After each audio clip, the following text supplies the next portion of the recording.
And we're live. Oh, hi, hello. Oh, hi, hello there. Welcome everybody. This is Ah, turning into our catchphrase. I love it. Sorry about the thumbnail today, guys. We're gonna work on that. yeah, we kind of had to scramble. I just finished dinner. Ross just finished dinner, and we were like, oh, we're ready. And then we looked at the setup, and we're just like, we are not ready. We're all professionals here. This is a locally sourced, ethically produced, farm to table lore video for your viewing pleasure. Artisanal, really, if you think of it.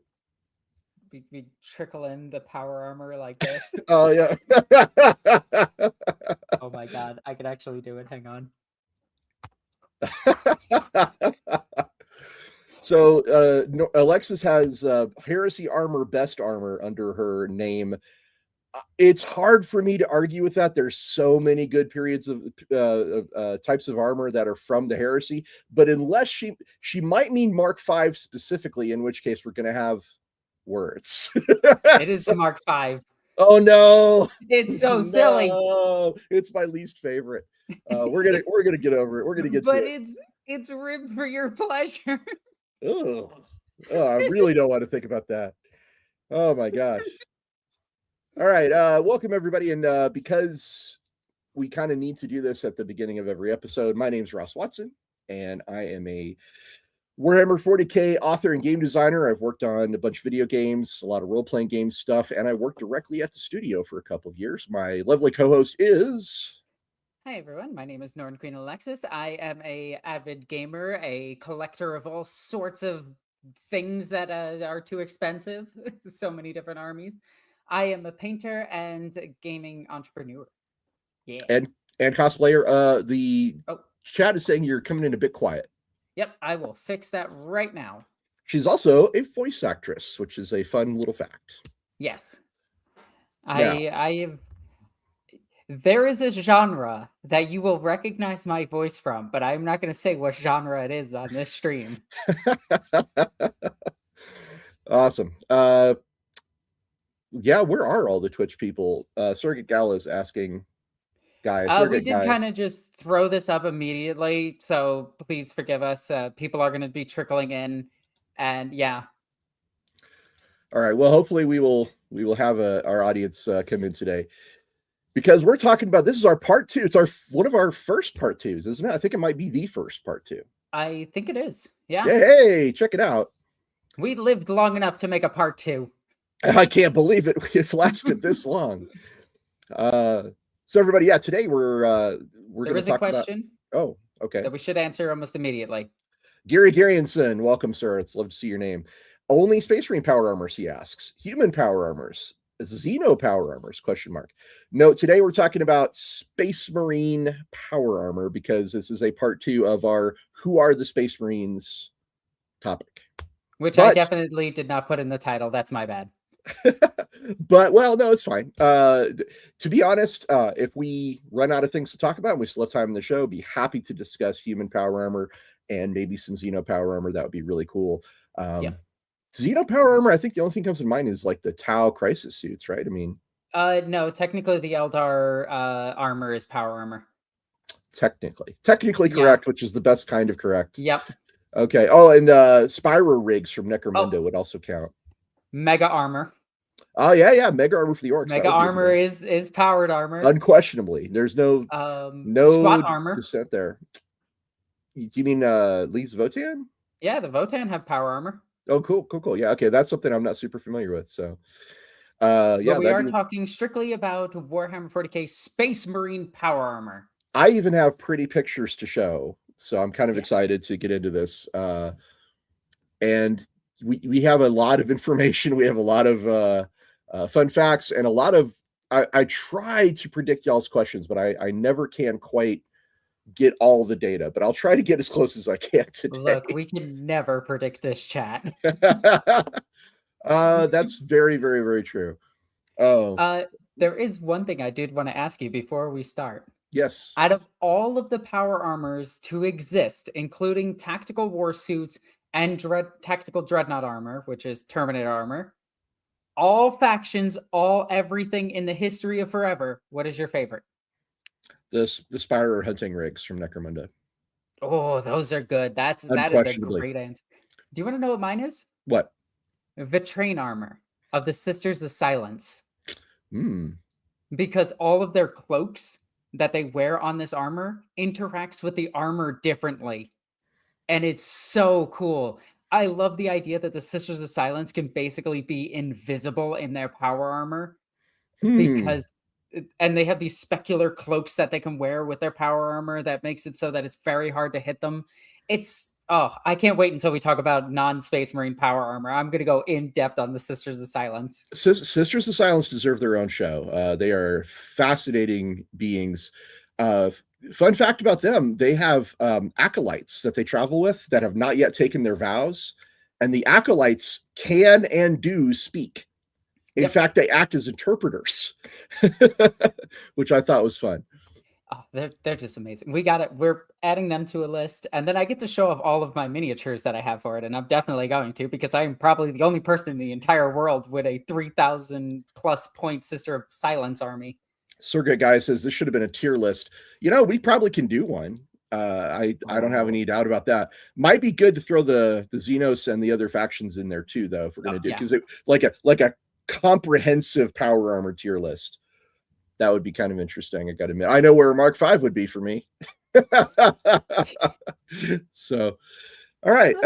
Heresy armor. You're just mad that Heresy armor has bumps on it. I'm not. I'm mad because it looks bad. Mornington Crescent says, I watched the Fallout series last week. I think it showcased the weaknesses of power armor pretty well. Yeah, Fallout power armor is it does showcase the flaws of that design. Absolutely. Space Marines shouldn't be able to use it as awesome as they are, but remember, 40K is space fantasy. They just do it because the rule of cool. It's cool, so they do it. Can't do this. There's a part in the newest orc trailer where a Space Marine holds their gun like this, and the way the shoulder like clips through everything, the shoulder ends here because they have to put the arm down so that it doesn't look like it's clipping through everything. Okay, so I'm probably controversial opinion. But I think the shoulder pads on the Space Marines, they call them reactive shoulder pads. They don't, obviously there's not a whole lot of physics and science involved, but my headcanon, my feeling is that those things aren't necessarily attached like you would imagine. I imagine they have kind of more of a gimbal, or maybe even like a floating kind of ability where if a Space Marine wants to move his arm, it just kind of gets out of the way. It just kind of slides in whatever direction it needs to for them to move. Yeah. One of the things that cosplayers do with it is they attach it like actual knight armor with a hook here so that it holds in place. But then they use a ball joint here so that the whole arm can still rotate without crushing their head. But they still can't do this. So, I mean, it should be mentioned right off the bat. What is power armor? Power armor is, the Space Marines call it battle plate, but it is effectively the most iconic piece of war gear that Space Marine has. It is, the power armor is what you see when you look at the model, all right? It's the standard suit of armor for Space Marines. There's many other kinds of armor that they wear, but we're not discussing those, at least not yet. Power armor is forged out of ceramite, which is kind of like ceramic, but also kind of like metal, and plasteel, which is kind of like plastic, but also like steel. Adamantite, I believe, is used in some of these suits as well. So they're made out of extremely durable materials, and they were inspired by the medieval knight armor. So you can see that they have a lot, and in fact, their names of their armor pieces are almost identical. Including Sabatons. Shout out to Sabaton fans. Greaves, gauntlets, pauldrons, etc. They all use the names of medieval knight armor because that is essentially what it is in space. Now, the one cool thing I will point out about Warhammer's power armor, aside from the shoulder pads being a wee bit silly, the power armor actually works. Like, there have been experts in armor that have looked at the power armor, and granted, it is very silly in real life. It would be a very silly suit of armor, but all of the actual parts of a medieval suit of armor are actually on it. The thing can fully articulate and everything. The connection points are actually very well done. A lot of the seams are very well hidden where they're supposed to be. There is armor in between the actual power armor itself because there's a glove that goes on underneath it. And even that has a protective layer over it. There is so much to power armor that is actually historically correct that is really funny. There was who is the guy? He goes over medieval arms and armor of like video games, and he did an excellent breakdown of space marines in power armor and how their colors and everything are historically accurate, and they even have like the little Jousting shield. yeah, that little shield right there with all of their filigrees on it and everything, showing their honors and everything, and I think that's really cool. Shadowversity, no, that guy's terrible. No, not him. He's an idiot. I will say this: Um, the function of the power armor shoulder pads is technically to be it's like the blocking maneuver. Space Marines, they don't really necessarily take cover like you would imagine a like Gears of War guy to take cover. Space Marines will just bull into it, and they'll put their shoulder pad forward, kind of changes their body orientation, makes it a little harder to hit them. But things that do hit are going to impact, at least, for a sizable portion of their torso, will impact that shoulder pad when they do that. And the rounded edge actually does help block it away, but there is a chance that it also punches it right into their head. But even then, their helmet is rounded so that it can actually ping that off of them. And the armor itself is very good at heat resistance. Has to be. Absolutely has to be. All right. So before we're gonna get into this a little bit because each mark of power armor is a little different. Some of them are very different.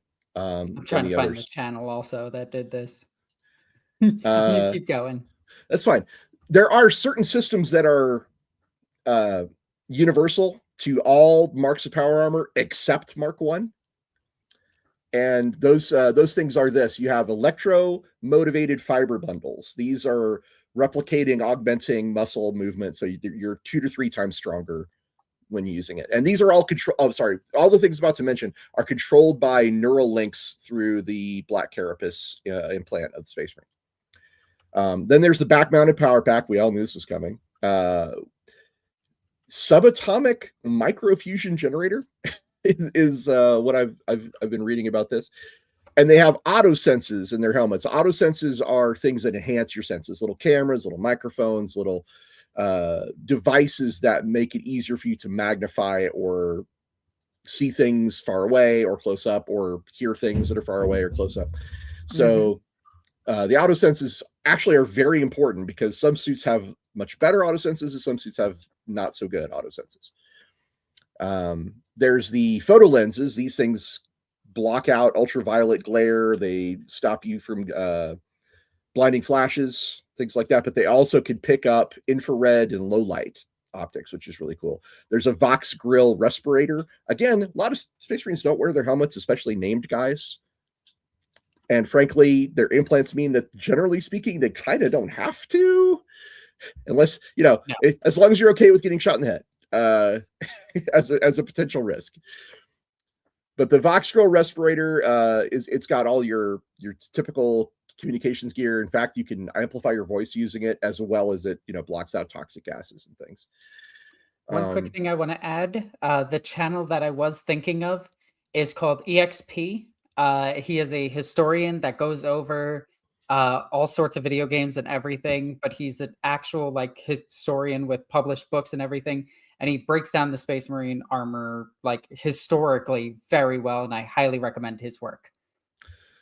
So last few things here, we got a life science monitor, or I think it's called a vital signs monitor. I'll have to remember. There's a term for it that tracks all your vital data. This is what an apothecary will check when he goes to see if a downed battle brother is possibly dead or able to get back up. They'll check the vital signs monitor. There's a nutrient reservoir, which has self-replenishing high-energy liquid food storage. It's like paste. And then there's a machine spirit that assists with operating the systems and keeping everything moving at high efficiency. Those are all the systems that are common to Space Marine Power Armor, starting with Mark II. And this doesn't include things like the mag boots yet. No, and I'm gonna answer. I see a comment I'd like to answer, and then we'll jump into some super chats. Sound okay to you? Yep, that sounds great to me. Gary Garrionson at Lorebeards. Hey, Ross. Hi, Gary Garrionson. Have you worked with Aaron Alston? Yes, I have. I was, unfortunately, one of the last people to see him alive.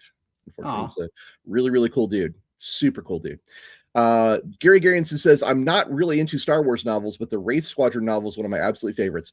Aaron is an extremely talented writer. I highly recommend all of his novels. They're very good. And you can actually feel, in Wraith Squadron, you can feel that it's kind of like an RPG group. Like you can sort of sense everyone has their little specialty and they all get along really well. And that kind of feeling is in a lot of Aaron's books. Yeah, rest in peace, Aaron. He was a hell of a dude. Thank you for bringing that up. Now let's look at some super chats. We got one right off the bat about Centurion armor. Scutari Boy. Thank you, Scutari Boy. A Centurion is basically a Marine power armor wearing another power armor on top of it. So when are we getting 3 layers of power armor? Okay, so hear me out. Oh God, hear me out. That doesn't exist yet. The closest thing is like Nemesis power armor or Nemesis Dread Knight. What is it called? Nemesis Dread Knight. Yeah. But a Centurion is. This is still a theory. There's nothing confirmed about it, but if you look at the miniatures and ask the design team, they're very similar. But the Space Marine Centurion armor is the leftover remnants of what used to be Saturnine armor. Saturnine Terminator armor was broken down and destroyed during the Heresy.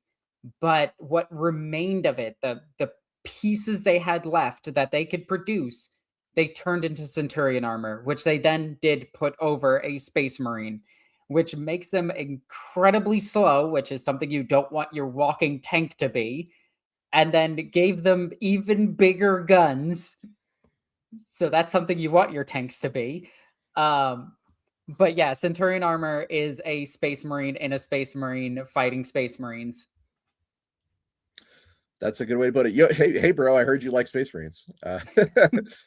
Also, it is a kit that GW has wanted to discontinue for so long, but unfortunately, it has always been good in tournaments. So it's one of those kits. I have a painted one that I painted for a contest actually over on my wall. Oh, hell yeah. They're fun to paint. Let's put it that way. Kurinshima 3912. Welcome, sir. Is there a real life lore of why they chose bulky designs instead of leaning into the slim fantasy-like designs given 40K's fantasy sci-fi? Well, Alexis, why don't you answer this and I'll follow on. Okay. So if I was designing a Space Marine to be a Space Marine, like for a more, okay, how to put this? All right. So Space Marines are both inspirational on the battlefield and they need to look big, as well as their armor needing to be actually thick to absorb all the heat weapons that they have to deal with. Keep in mind, Space Marines have to deal with plasma weapons, which their suits can absorb a bit of, but there is, a plasma gun is going to punch through them in one shot. So their weapons have to be, their armor needs to be able to absorb as much heat as possible and distribute it throughout the entirety of the armor. So when one hits, it distributes between the entire armor so that it can survive the hit. Also, Space Marines kind of act as walking tanks. Again, walking like this towards the enemy as quickly as possible, using all of that bulk to block as much as they can, trying to keep rounded edges towards the opponents or a shield if they have it, like a breaching shield, a storm shield, or a combat shield towards the enemy if they have it. If not, they tend to hold their arm up and run towards the enemy. You can actually see this in Space Marine 1. When Titus is running, he lifts his arm like this to try to block some shots away from his face. But the reason that the armor is so thick is, one, it's super cool. That's the real reason. Like, they wanted a model that stood out. And two, Warhammer kind of does the opposite of what realism is. Like a realistic super soldier should actually be like 5 foot tall in super thin armor that can run really quick. A Space Marine is kind of just a giant that's really easy to see at all times in bright colors that's going to be running you down like a murder machine. But from a realistic perspective, it would be that their armor has to be able to absorb an autocannon round as well as a las round. And las weapons do punch through them eventually. It takes a bit. So I'm going to take a little piece of this and talk about it. Is there real life lore about why they chose bulky designs? So this comes down to a few things. First of all, a lot of what 40K is built on were the comics in the 80s called it's an era of UK comics that is roughly gathered under the heading of 2000 AD, because that was like the name of the comic. And this is where we get guys like Judge Dredd, and Rogue Trooper and a few other things. And if you look at Judge Dredd, I mean, dude's got enormous shoulder pads. Yeah, he's very bulky. There's just an aesthetic that comes from that era that kind of blends in. But, and I'm going to get a little bit more into this. So Rick Priestley is kind of the guy who created the first edition of 40K, and he worked with a sculptor called Bob Naismith. And Priestley's idea was he wanted to have, Warhammer Fantasy, but in the 41st millennium. And he's like, what would a knight's armor look like in the 41st millennium? And Bob Naismith sculpted the first 2 Space Marines that we ever saw. And they were like, okay, that looks good. Now, if you look at Naismith's models, they are on the slimmer side. They're a little more weedy, I guess is a word I might use. They're not bad models. And then the design studio at the time was like, okay, we're going to give this to Jess Goodwin. Now, Jess Goodwin is a king amongst men when it comes to creative stuff, because his art books are just fantastic. Everything we know about the Eldar comes from Jess Goodwin's designs. Everything we know about a lot of things at 40K come from Jess Goodwin's designs. Now, John Blanche cannot be overlooked because he's also part of this mixture of creators. But it basically comes down to a lot of guys who had a very similar view of what a knight would look like in the future, and they bashed it around between themselves. Like, again, the first miniatures are not what you and I would consider a Space Marine today. They're too slender, but they did evolve into that. So that's I hope that is a sufficient answer for you, sir. I also just love the Space Marine armor being as thick as it is. I think it just looks cool. Like, it doesn't try to be like too realistic, but it's realistic enough for its setting. Well, Kurenshima, one last thing for Kurenshima. As an anime fan from the 80s, when I think of the slim power armor, I think of the hard suits from Bubblegum Crisis, which are freaking rad. Yeah. Anyway, let's move on. Druzina Quaison, what's your favorite armor? Mine is Space Wolves Verigear, which is Heresy era and does look really rad. I gotta admit, it looks cool as shit. Verigear are the early Wolf Guard for the Space Wolves. These were the pre-Heresy version of them, and they do look really, really sweet. If I had to choose a specific favorite armor, it's probably okay. If I could pick from the Terminator suits, I'm going to go with the Inner Circle Knight Cenobium. Oh, you stole mine. Damn it. Dark Angels. So I'm going to go with that. But yeah, good pick. What's yours, Alexis? You stole mine. You stole mine. No, well, they are really good looking. The Cenobium they're so cool looking. But if I had to choose something that was strictly Space Marine, also I love the way you say Verigar. Because I pronounce it that way. I love hearing other ways things can be pronounced. I just love that. I haven't heard it out loud or anything. That's just how I see it in my head, is Verigear. That's fair enough.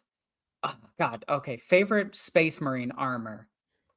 Like, I do love me some Heresy armor. I mostly picked it as a joke because it's the pleasure bump armor. Corvus armor is really cool. Corvus armor is really cool, but I still have to give it to probably the Dark Angel Inner Circle Companion Space Marine armor, where they have the robe over it. The Deathwing Companions or the post Heresy? The post Heresy ones. Okay. Because the companions from pre Heresy, they have the butt capes, but they don't have the robe yet. I like the robe. We do. So Hawk asked if we have pictures of these. I can bring up a picture if Alexis can stall long enough. Oh yeah, of course I can. I love stalling. Stalling is one of my favorite things. I could filibuster like crazy. You have no idea. I could just not stop talking about certain things, including this. This is something that I could nonstop talk about. Oh my god. Wow. Okay, that is some high quality filibustering there, I gotta admit. All right, I'm going to bring up this. I have the image here, so let me see. I need to. I am so sorry, chat. That one and bring up. That was just way too funny not to do. All right, so this is Inner Circle Knight Cenobium power armor or Terminator armor. How cool they are! They are rad as hell. I love. They have a plasma flamer on their wrist. That's true. Short, the equivalent of like a hand flamer rather than a full flamer, but yeah, it's really, their armor looks sweet as. Oh, I would say a lot of bad words here just about how awesome that armor is, but I'll leave it at that. Like all of the thing that gets me is the gorget that they have is so intricate on all of them. It looks so good. And then you have like the keys, you have the mark of the Cenobiums, you have the mark of individual oaths that they've taken, and it is just great. This armor is fantastic. They are the best, hands down, best looking Terminators of the Heresy, and I will die on that hill. The second best is the Blood Angel ones. I will actually say, if you want best looking Terminator armor of the Heresy, I will say the Emperor's Children Praetor in his Tartarus armor looks freaking awesome. The only thing I see when I look at that is a target for my Cenobiums. So the question was asked, that's Terminator armor, right? Yes, it's a variant of Cataphracti Terminator armor. Kitty cat armor. Okay, so wait, can you bring that picture back up? Sure. So one of the other big jokes about the Cataphracti armor, if you can find a picture of actual Cataphracti, this will work even better. Okay. But one of the funniest things about Cataphracti and Tartarus armor, Tartarus makes them look like tortoises, obviously. But Cataphracti is actually really funny, and I just need him to find a picture of this so that we could show you guys. Okay, I have found the image. I just need to shrink it a little bit, and now I am adding it to stage. Here we go. So if you look at Cataphracti armor, they have cat ears. And now that you've seen this, you will never unsee it. They are kitty cats. I don't know if I agree with that, but it does. I do like Cataphracti cat ears. Okay. I you know what? From a certain point of view, I will stipulate that I'm sure people can see it. I have cat ears literally on my head right now. I don't see it, but fair enough. I love the fact that they have little cat ears. I think that's hilarious. Anyway. Yeah. We're here to talk about. Is there more super chats? Here we go. There's a few more, and then we'll get into actual power armor stuff. Gideon Gleeful 95. Thank you, sir. Welcome to the stream. Would you consider the Tau battle suits as a kind of power armor? Yes. Yes. As a matter of fact, yes.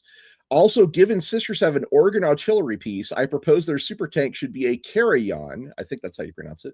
Yes. Huge keyboard that rings church bells. That would be cool.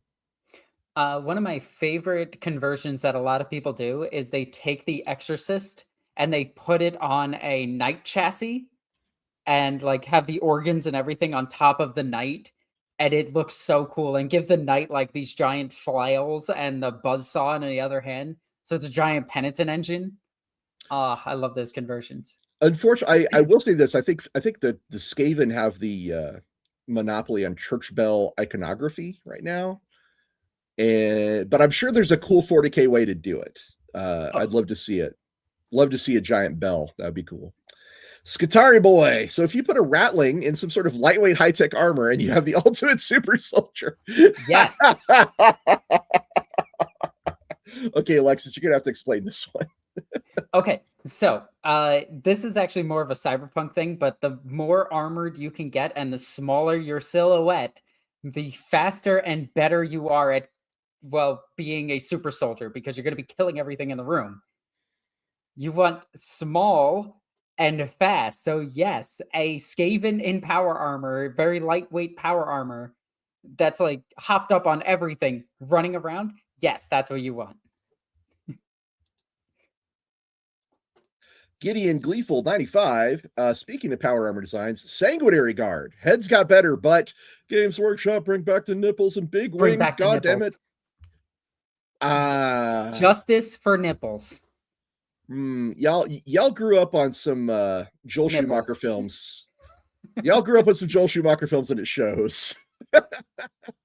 Listen, I am not going to stand in the way if you guys think this is what you want. And honestly, it is kind of fitting for specifically the Sanguinary Guard, so I would be fine with it. Like I'm a Blood Angels fan. I got Blood Angels up there. So yeah, sure, why not? I'm down. I also realized I did get something wrong. I meant to say Ratlings, not Skaven. Ratlings. That's my bad. No biggie. We're gonna make those minor errors as we go. We're only human. Yep. Is that the last super chat?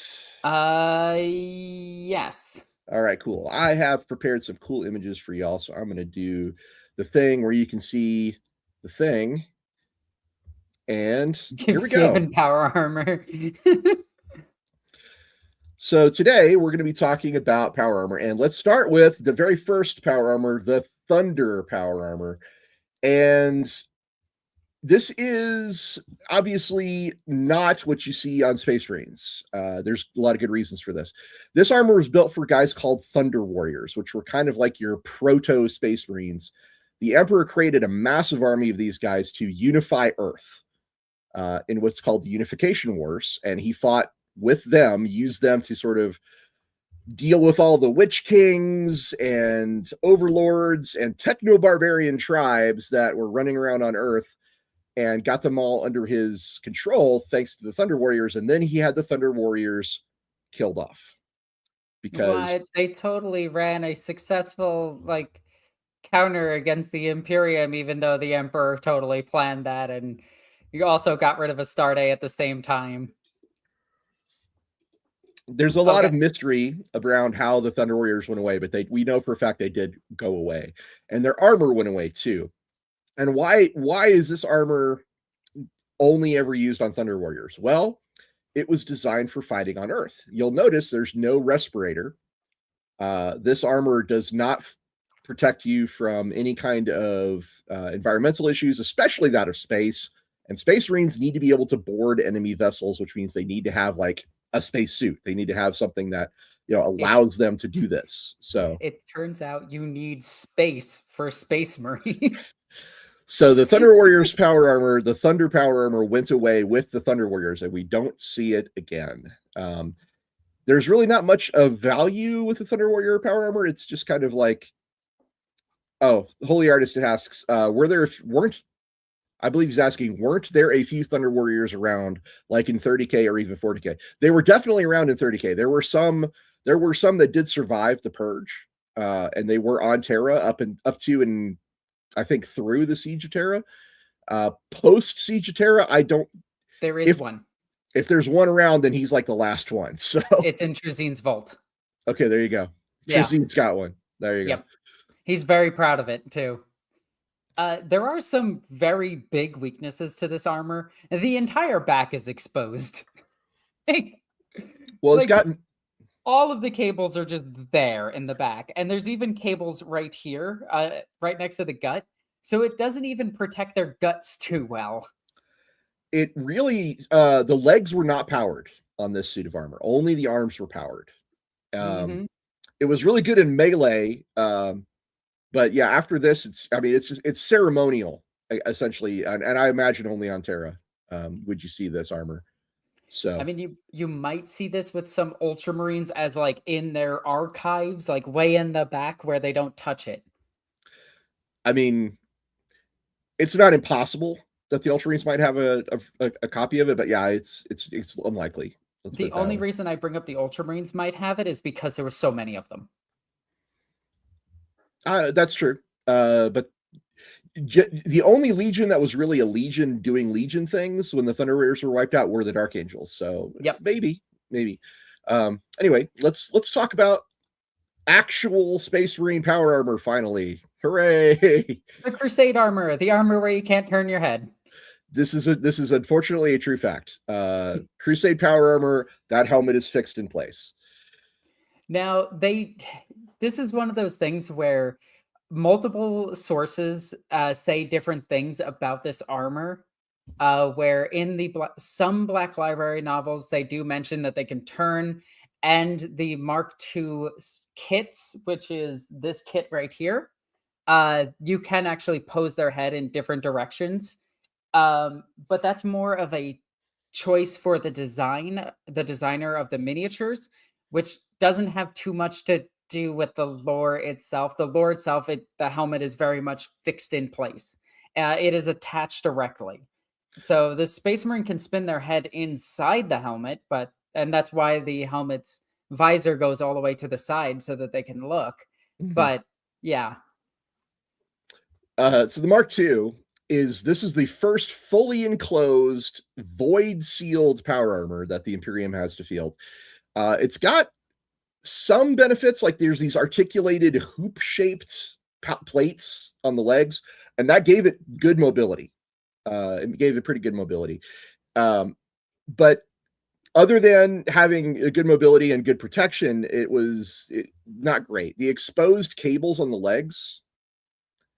I just thought this comment was good. Yeah, I'll read that in just a second.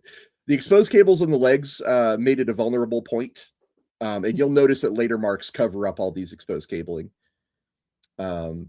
It's some few people do consider this like one of the most efficient designs because it was like the first one mass produced by Mars and all that. But I would almost rather have almost any other version. Okay, can you put that one back up and I'll read it?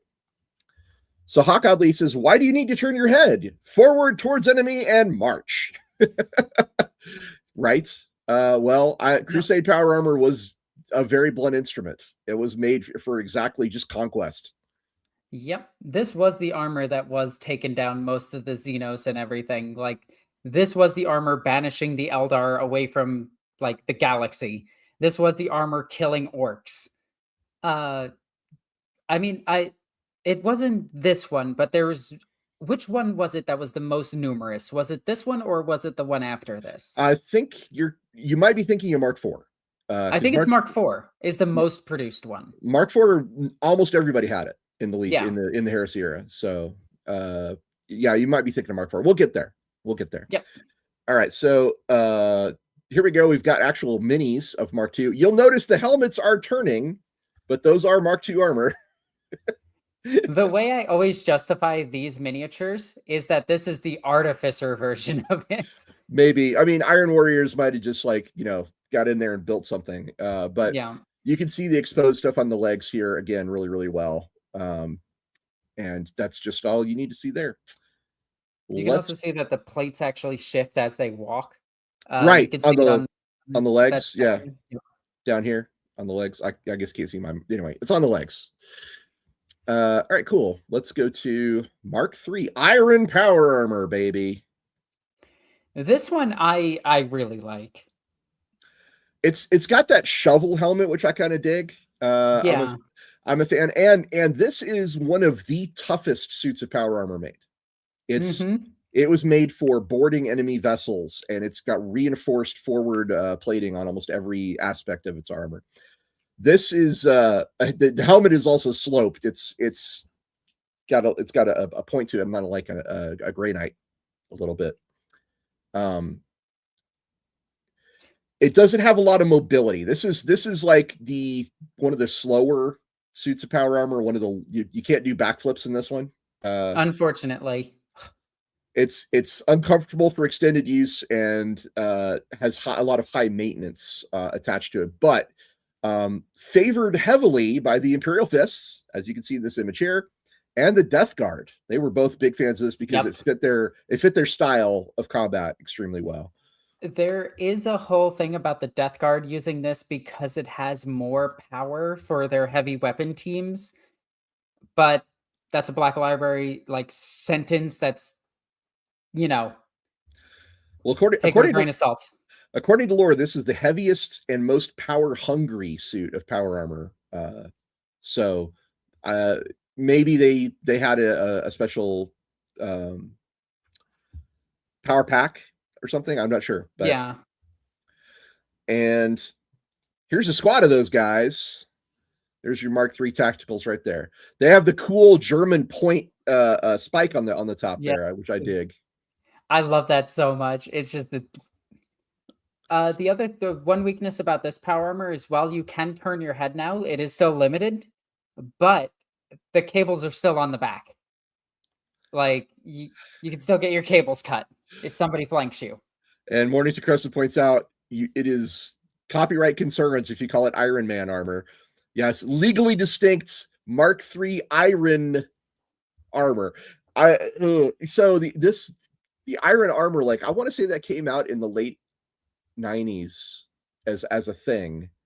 That's when they first started talking about it, or somewhere in the 90s, I'm guessing. And I think Iron Man already had his Mark III by then. So yeah, you're probably there's probably a little cross-pollination here, or inspiration, maybe a better way to put it.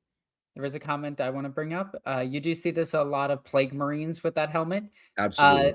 This is because they made the most use out of this armor, and this armor is the one that actually survived the longest for the Death Guard.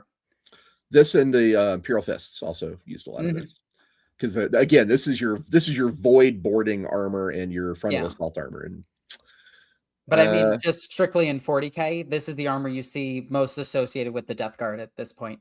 Yeah, absolutely. Tunnel fighting. It's also good for you. It's also useful for tunnel fighting. Yep. Which, weirdly enough, the Sons of Horus were really good at. Like, Sons of Horus were great at tunnel fighting. Yeah, I mean, Sons of Horus were actually great at almost everything. They were a very, very skilled, very veteran legion. They'd fought in tons of. They were the first among equals for a reason, because Horus, he drove them to accomplish some fast, crazy stuff, conquests. Yeah, they did a lot of good stuff there. All right, Maximus power armor. This is considered the first modern power armor, quote unquote, because a lot of these suits survived. The Mark I's hardly any survived. Mark II's some, like a handful. The Mark III's, there's probably a dozen suits in a given chapter. Mark IV's were very common. There was a lot of these that were shipped out. The majority of the legions, all the legions got this armor. Let me be really clear. And all of the legions had good amounts of this armor, which is difficult to say moving ahead from the Heresy. Yes, so, Primaris is based on this, Micah. Yes. Well, go ahead, Alexis. The Mark 10 is based on every good part of all of the armors. And taking this helmet is actually one thing that they did do. This is a helmet that can fully turn. Crazy, I know. Space Marines that could turn. Also, this armor was the first armor that could swap its backpack out quickly for a jump pack.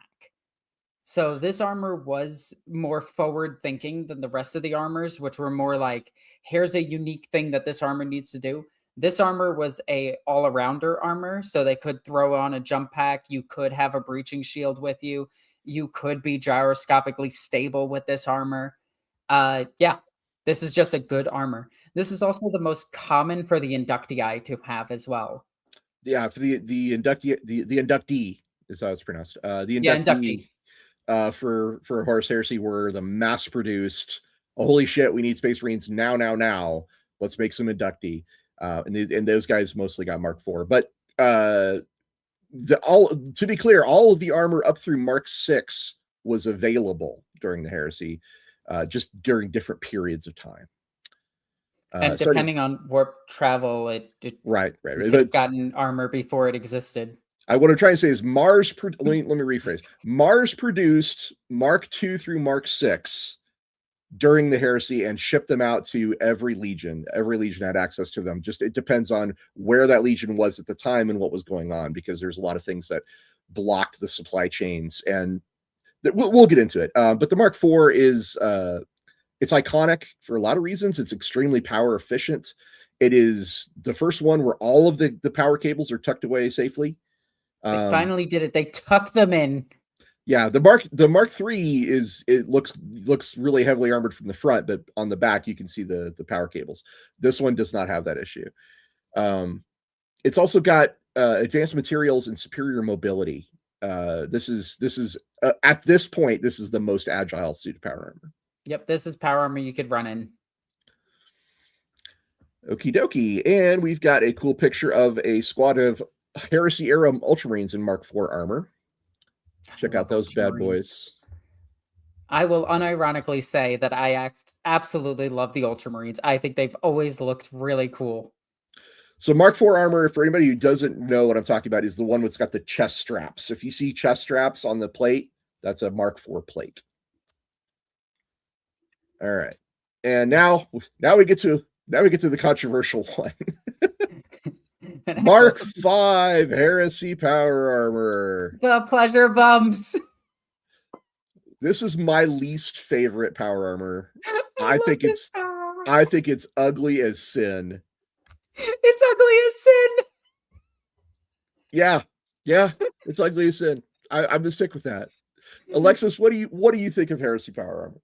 I absolutely love this power armor because it makes absolutely no sense.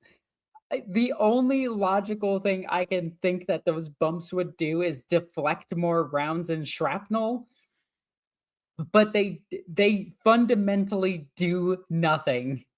Well, they have a function in lore. But yeah, looking at the model, it doesn't look like they do anything special. Mornington Cressa points out they look like Dalek bumps. That's probably where they were inspired from. I would say. Yep. Heresy armor. Oh my god, where do I start with this? Okay, so Heresy it's technically not a pattern.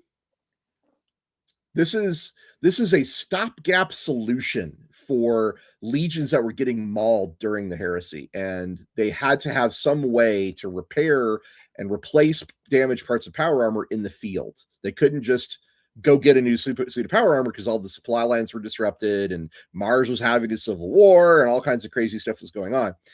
So this is local variants and field repairs is what this is. In fact, the studs, the bumps there, those are molecular bonding studs is what they are. And what they're meant to do is they actually reinforce damaged ceramite.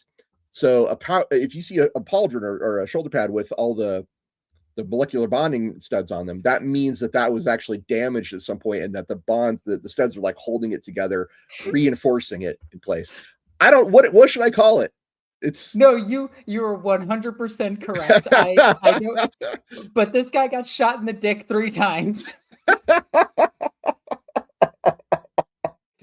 Like, you were doing a fantastic job describing this, but there were 3 shots to his crotch. Woo! So these exposed parts on the Mark V are just because of the field repair situation. It's not something that was ever mass produced, and in fact, most chapters scrapped it later on. Or sorry, chapter because it's post Heresy. Most chapters did end up scrapping this armor along the way, although a few did get saved for ceremonial purposes or as a reminder of the Heresy itself, because it is literally called Heresy armor. And it is, unfortunately, like one of the, iconic power armors of the Heresy. There is one guy who makes it look rad. There's one guy who makes it look really, really cool. And I will show you this guy because he's super sweet. Endrid Har. Endrid Har is a Black Shield who used to be a World Eater. He is a super badass, and I do love him, and he makes that shit work. I don't know why. They're squares. I do, yeah. His molecular bonding studs are a little bit different. But this is the best looking suit of Mark V I could find. I fully agree with you on this.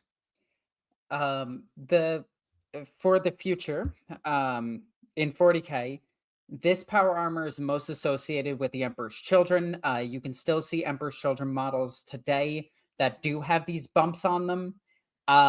But they might be for different reasons now. So, they're with the Emperor's children mostly. Scutari Boy says, why is his flamer so square? I think that's a Volkite pistol, actually. He has a special weapon. Does he? Okay. Yeah, it's something weird. All right. Well, that's Mark 5. I think now would be a good time. Do we have super chats to read? Or yes, we do. I will stop making jokes about the Heresy armor. I promise. No, it is joke worthy. It is a laughing stock of the armor.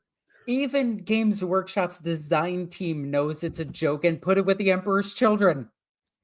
Like, they know the joke. They're in on it. I mean, it is very Emperor's children. Okay, we only have 2 super chats for right now, unless you guys want to support the channel and throw some super chats. That's super awesome. That'd be cool, and you guys are awesome. So, Hooligan Mulligan, welcome, sir. Good to see you back. Smaller body type and more armor, you say? Votan Tavern songs intensify. So, okay, there is some contradictory lore with the Votan's current lore stating that they were the ones that originally made power armor. If I may, I did look up Har's pistol. It's an Archaeotech las pistol. That's what's up. Oh, okay. Yeah, that makes sense then.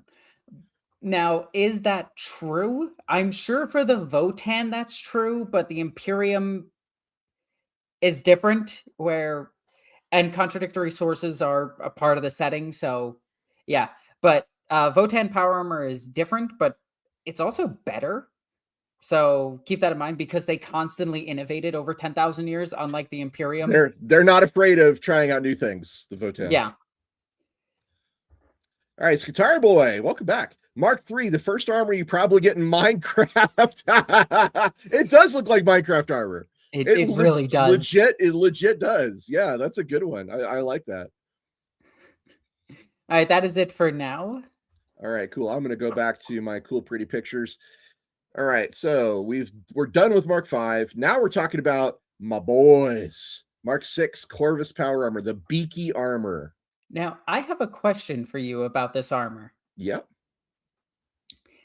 In a Dark Angel short story, this armor specifically has the ability to just go invisible. Okay. How do you feel about that? That's not a thing. That. No, it does not do that. I think if the writer just included a Cameline cloak, it would have been perfectly fine. But they're wearing beaky armor, and they disappear from plain sight in the middle of a room filled with people looking directly at them. Are you sure it wasn't a Raven Guard? Because there are some Raven Guard who can do that. It was a Dark Angel, because they were hunting the Fallen. They were I forget the name of the book, but the whole point of the book was this one guy won a war, and he was being celebrated for his retirement. But it turns out he won the war because Cypher was involved.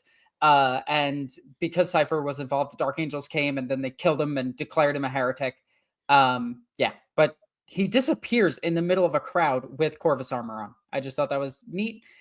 I personally think it should have just been a Cameline cloak that he was wearing. So this is still commonly used post-Heresy, first of all. And this was shipped out in great amounts at the very end. Let me put it this way. The ending period of the Horus Heresy is when this armor was shipped out. The Raven Guard had returned from Istvan 5 after getting mauled. And they were one of the first ones to pick it up from Mars, which is why their chapter and successor chapters of the Raven Guard have a ton of beaky armor. It also is really useful for their particular style of fighting. It's named after their Primarch, by the way, Corvus Corax. Yeah, and bird. Yeah, bird, yes. Why does it have a beak? Because that is a sensor muzzle that holds additional sensing equipment that it gives them an enhanced auto senses. This is your I want to see you before you see me power armor. It does have some exposed cabling, but this is addressed with later marks of the armor. And Alpha Legion guys stole the plans for this, and which is one of the reasons why Chaos has a large number of beak keys as well. Yep. It's also got, it is good at stealth. It's got sound bafflers built into it, and augury scramblers built into it. So this is the sneakiest power armor so far. Yeah, we'll get to a sneakier one in the future. Phobos armor is better than this, but this is the sneakiest power armor so far. And Hawk points out that the beaky rounded front helps deflect rounds away from the face. Yes, I'm sure that is an absolutely legitimate reason for that armor to look like that. Frankly, it's based on old medieval knights that had beak type helmets. The Saleh, I think. Maybe. Oh my god, I forgot my helmets because I whenever I do my reenactment, I don't have a helmet yet, so I don't know the names of them. So the Corvus armor was very, very common in the Heresy. A lot of guys got it, and it survives today. It looks really cool. It's one of my favorite designs. It's not my top favorite, like we mentioned, but it's pretty cool. Beakies were the face of Space Marines for a very long time. During the 80s and 90s, the Aquila power armor, which we're about to see, is when everybody was like, okay, that's a Space Marine. But before that, it was the beaky helmet. This is the early era. I actually like this a little bit better, being the face of Space Marines, because it's so uniquely Warhammer, but also historical at the exact same time, that I really like it. Like, it's just silly enough to be Warhammer, but just realistic enough to be like historical armor. I think I'm going to go out on a limb and say this armor is so iconic that I would expect to see at some point a Primaris version with a beak. We already have that. The Sternguard veterans. Sternguard veterans have that. Oh, okay. Yeah. All right. In the actual kit, you can put this helmet on them. It's part of their kit. Oh, sweet. And it's considered a relic. Oh, interesting. But I meant like a full squad that is their. Oh yeah, I could definitely see that in the future. Now, a little known fact about the beak itself: the beak is also used to store ice cream cones. Hawk says Saleh is the style the sisters have, so it must be different. Oh, yeah, sorry, that's my bad. That's how I know the Saleh helmet. Hound Skull, he says, is the likely inspiration. Hound Skull, HUN Skull. I 100% believe you. I'm just going to look it up really quickly to make sure. I am going to move on while she's looking that up, and we can talk about the next set. This is possibly the most iconic. Yes, you are correct. That's the helmet I was thinking of. Possibly the most iconic. What is a Space Marine? You put it in your head.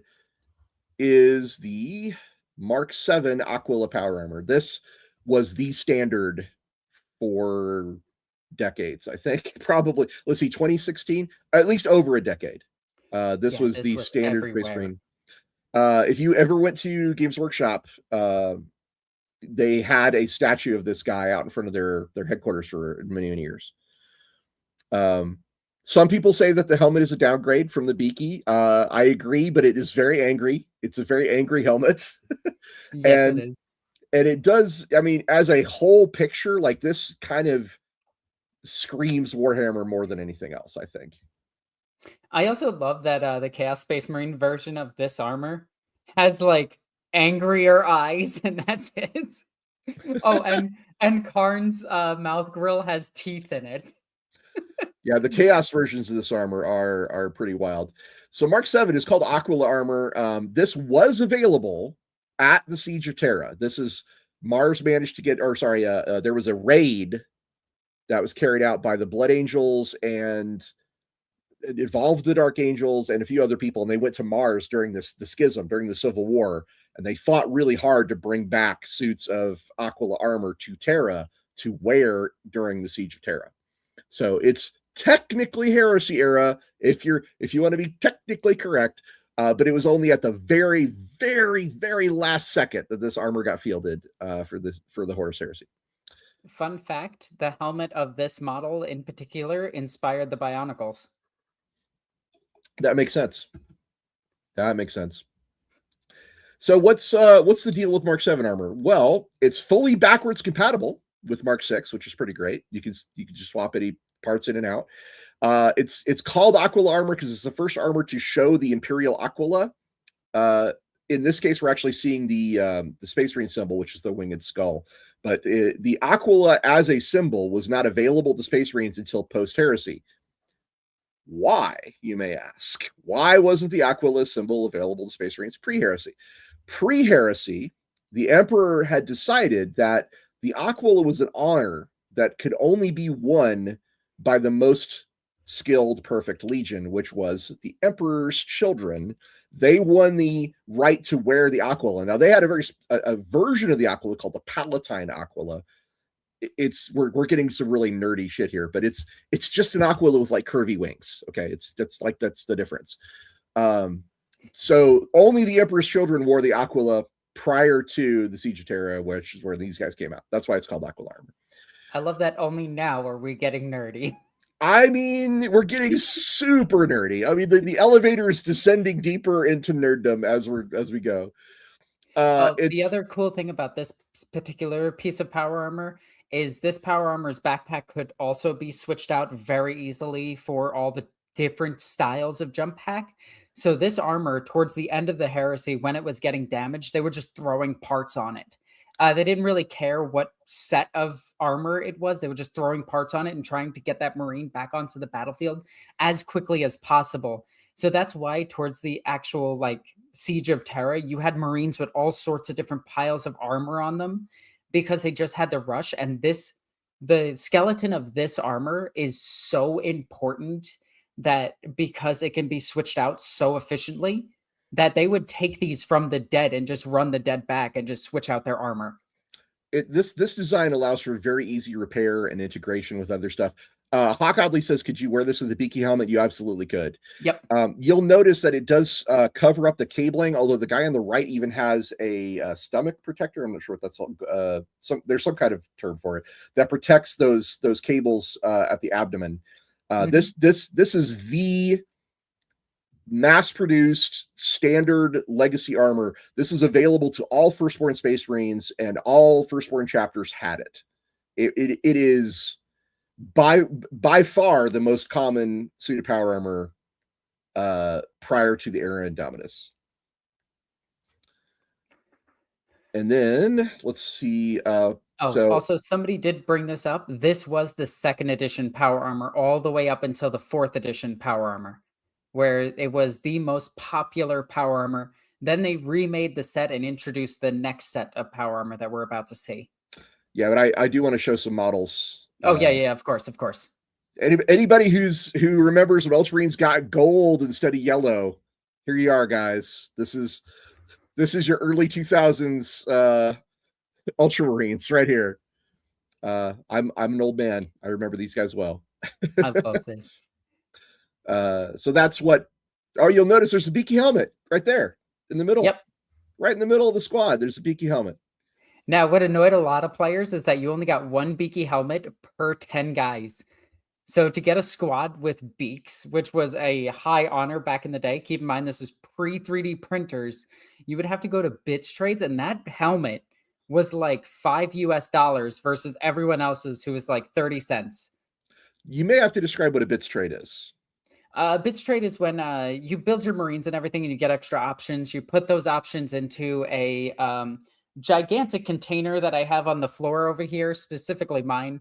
But you put them into a container and everything, and you keep your bits. And then certain markets have people show up with extra pieces from their Warhammer kits that they will trade or sell to other people. I tend to give mine away, but I don't give like too many away. I just go, hey, what do you need? Let me search my stuff. Here's what you need. You can have that. And that helmet was one of the hardest helmet to get at the time of like 4th and 5th edition. So it was sought after, and it was a $5 helmet. And people would actually buy the Tactical Marine Squad from stores that were trying to just get rid of the Tactical Marine Squad because they had so many of them that wouldn't sell. So it would actually be better to like buy a kit, sell all of the individual miniatures, and just keep the helmet because you'd make money. Skataribo points out that the beaky guy actually is wearing the whole suit of Mark 6. That is true. Yes, he is. He is. You're right. Good eyes. But you can. We're just reinforcing the fact you could wear a beaky helmet with this design. Mm-hmm. All right. So Mark 8, or errant power armor. If you actually go back to that tactical squad real quick. Okay. The sergeant's wearing this. Right. How can you tell that this armor is different than the Aquila set, Alexis? Because they finally decided that the neck is worth protecting. Mark 8, the big design difference between Mark 7 and Mark 8 is the addition of a gorget that protects the neck. This was produced in the 41st millennium. So this is the first, not post Heresy, but post everything. Yeah. The late era, let's just say late era armor. It's got a raised gorget that prevents deflected rounds from impacting the neck joint. It's got a prestigious appearance. I think it does make them look a little more, stately, a little more dignified, if you will. Limited production run, very expensive to manufacture, and there were compatibility issues, which means this is why sergeants were like the most common guy to have this armor. Not everybody had it. This is not compatible with beaky armor. No. With the beaky helm. No. It was primarily issued to high-ranking officers and never achieved full widespread deployment. So it's a mark that is one of the rarer marks of power armor, in fact. The guy on the right, FYI, is a Storm Warden, my own Space Marine chapter. Booyah. What? I know, right? I know. And the Death Watch also use this particular type of armor. Here's a really cool picture that points out all the different little plates on it, like the chapter icon, the battle plate itself, the iconography on the leg, the bioscryer cuff, and the artifacts pattern bolter, all of which are part of the panoply of war that are handed out to the Death Watch. And I like this armor. I like it more with the Death Watch because they actually have the things to hold their extra ammunition and grenades. And it looks way better than the Tactical Marine that we just saw, where it looks a little bit silly because he's in his pooping pose. The I just pooped my pants and I hope no one noticed pose. I do like it on the Death Watch. Obviously, I'm biased because I love the Death Watch. I helped create the Death Watch. I'm a little biased, but yes, they look really sweet with this. I agree.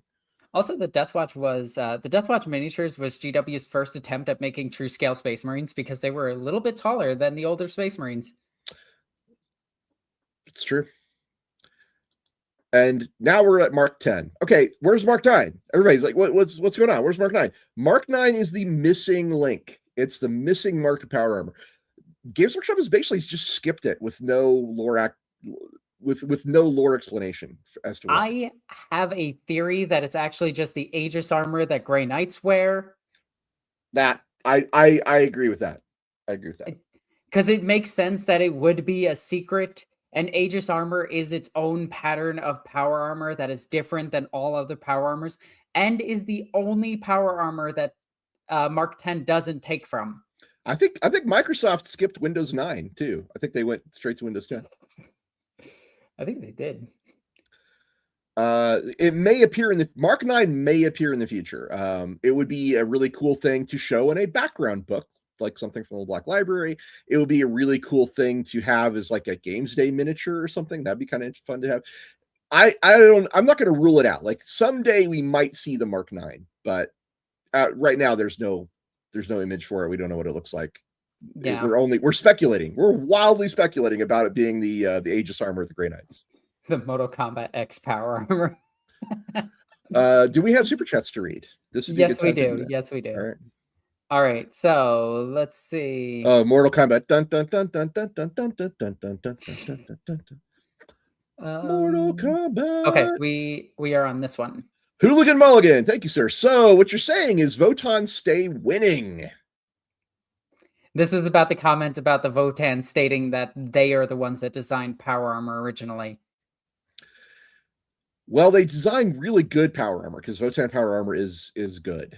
It is a good suit of armor. Is it as good as Mark 10? I don't know, but it's pretty good. I think their power armor can handle a lot more gravity than traditional power armor worn by Space Marines. That makes sense because they're from high gravity worlds. Yep. Scutari Boy, what armor was it that got made because the squats were beating the Imperium's ass in the Crusade? Also, the joke was Mark III being iron armor. Yeah, I mean, yeah. Gosh, I don't know. Like the beating, the squats were allied with the Imperium at the time. Yeah, this feels like it's old lore. Like I want to say he's not wrong. Like this was a thing. Huh.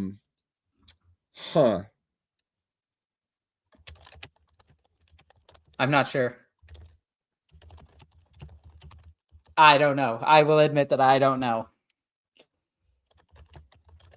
But while you look that up, we have one more super chat from Super Orlock. Super Orlock says beak, and he has a little beak emoji. Not emoji, emoticon. Yeah, nice. Yes, I agree.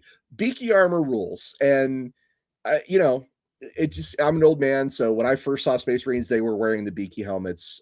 This is, I think, the second edition cover of the box set. They were all wearing beaky helmets. Yep. That was the Crimson Fist cover, I think. Ricky Chapman, 3377, welcome. Mark II is our personal favorite. Oh, how interesting. Followed by 3, good armor. 6, very good armor. 7, good armor. 5, 4, 8, and 10. 10 being the least favorite. Interesting. What? 10 is interesting. Okay, I will admit that Mark 10 is like one of my favorite suits of armor. Okay, so I believe the question about the squats is Mark III armor, because that was for tunnel fighting. That makes sense. I don't know. I'm just kind of guessing here, but I think that's old lore. At least as far as I'm aware. I'll keep looking for it, but yeah, I think it's iron armor is the one from this.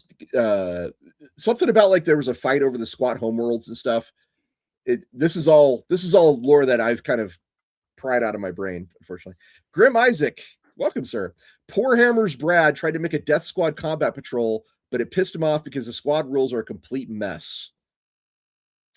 Death Squad. Do you mean Death Guard? I'm assuming, or the Death Squad. You know, the orcs. I am not sure. Can you give us more to this comment? I will look for your. You're talking about Death Squadron, I think is what you're talking about, which is Death Squadron. DEFF. Death Squadron. Like Def Leopard, Death Squadron. Yeah. That's interesting. Or Death Watch. If the combat patrol boxes don't have what you need to make a thing, that's bad. I will say this: Games Workshop's customer service is really good. Death Watch. So. Oh, Death Watch. Okay, that's what he's talking about. Oh, okay. You're talking about the actual box itself. Yeah, the current Death Watch Kill Team box does not contain everything that the Death Watch index needs to run. And this is not the fault of Games Workshop. I will defend right here. Because the fan base wanted Death Watch so badly, GW had to release Death Watch without having kits for the Death Watch kill teams. So they based the Death Watch kill teams off of the upgrade sprue plus what regular intercessors could get. So that's why the Death Watch kill team is different than the the index that they got. It is a mess. I'm right there with you. It is going to be fixed in next edition, and I'm looking forward to it being fixed. Yeah. That was the end of the super chats. Darth Plagueis the Wise says, "What kind of power armor is Stormcast armor?" Okay. That's actually that is actually Aquila Mark 9. armor. It's Mark 9. It's Mark 9. No, we're kidding. I was making a custodian joke. Well, the custodians have their own suit of armors too. Yeah. The joke, of course, is that the Stormcast are the Sigmar Marines or the Sigmarines. Sigmarines. They look not too dissimilar in some ways to Space Marines. But let's talk about the Mark 10. So this is the new standard. This is the new hotness, as they'd say in Men in Black. This is a modular evolution of the best of the last marks of armor, particularly Mark IV and Mark VIII. It's got the gorget of the Mark VIII. It's got the helmet of the Mark IV. It's got the bigger backpack of Mark III.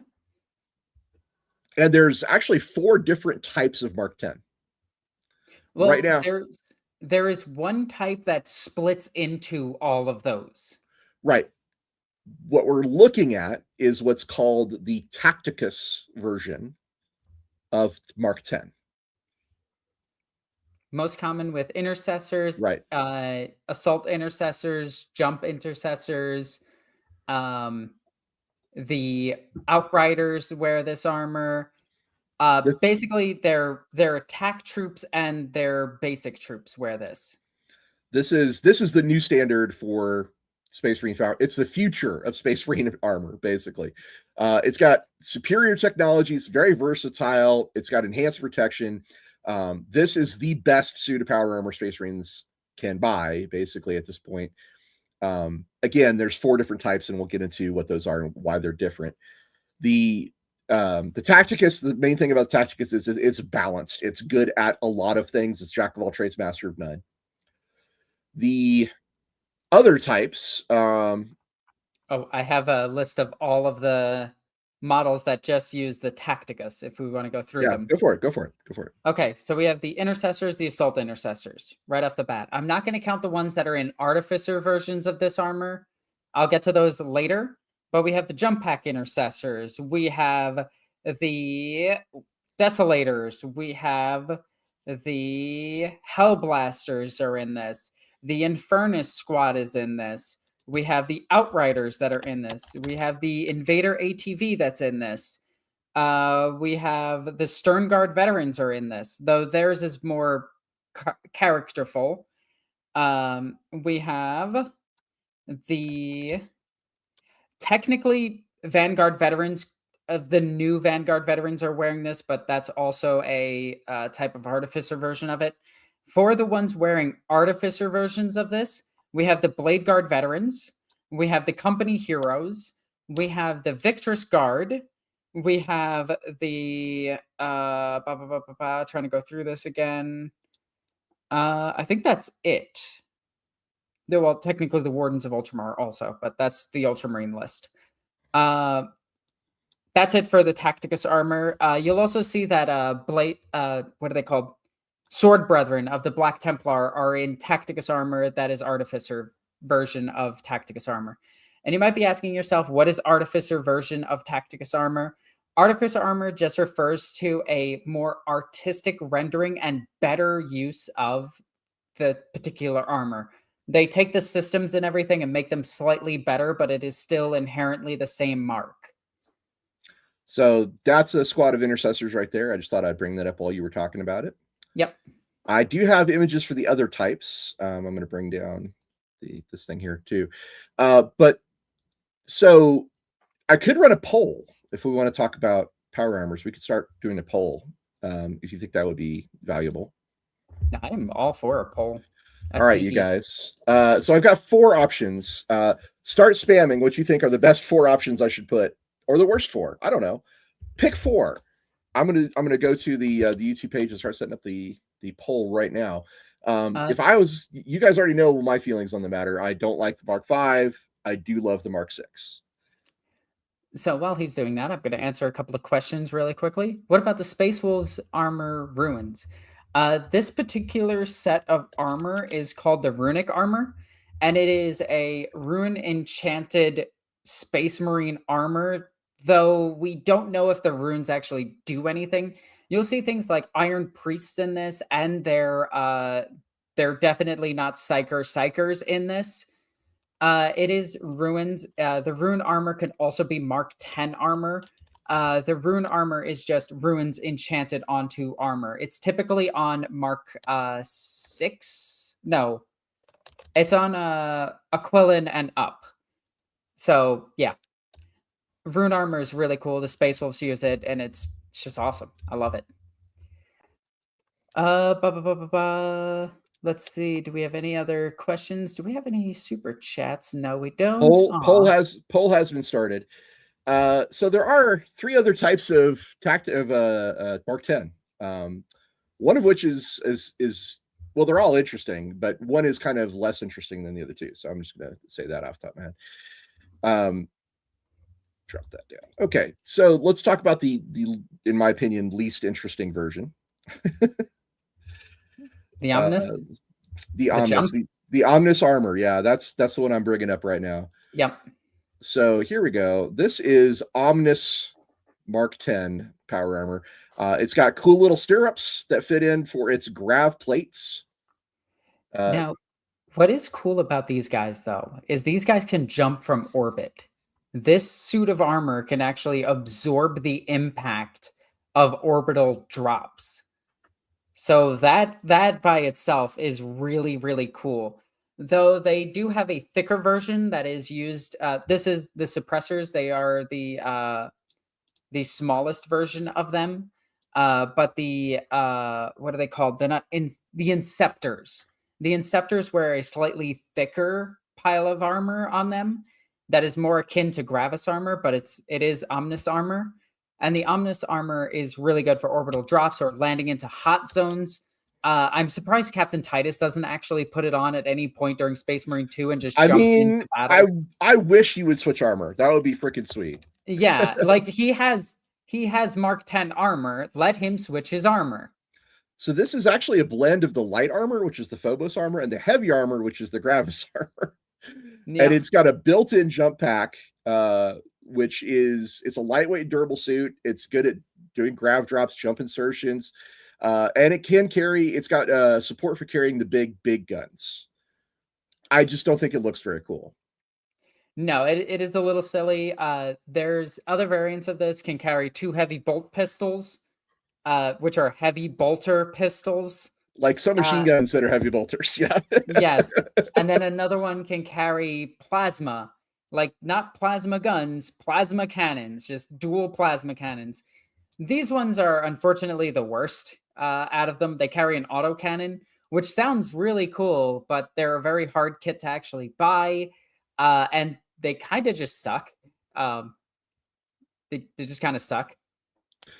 They're my least favorite of the Mark 10s, but that's okay because the other two are actually really cool. Here we go. Phobos armor. This is your new sneaky boy armor. This is your stealthy armor. Phobos armor is used by Inceptors, and what are the other ones that use it?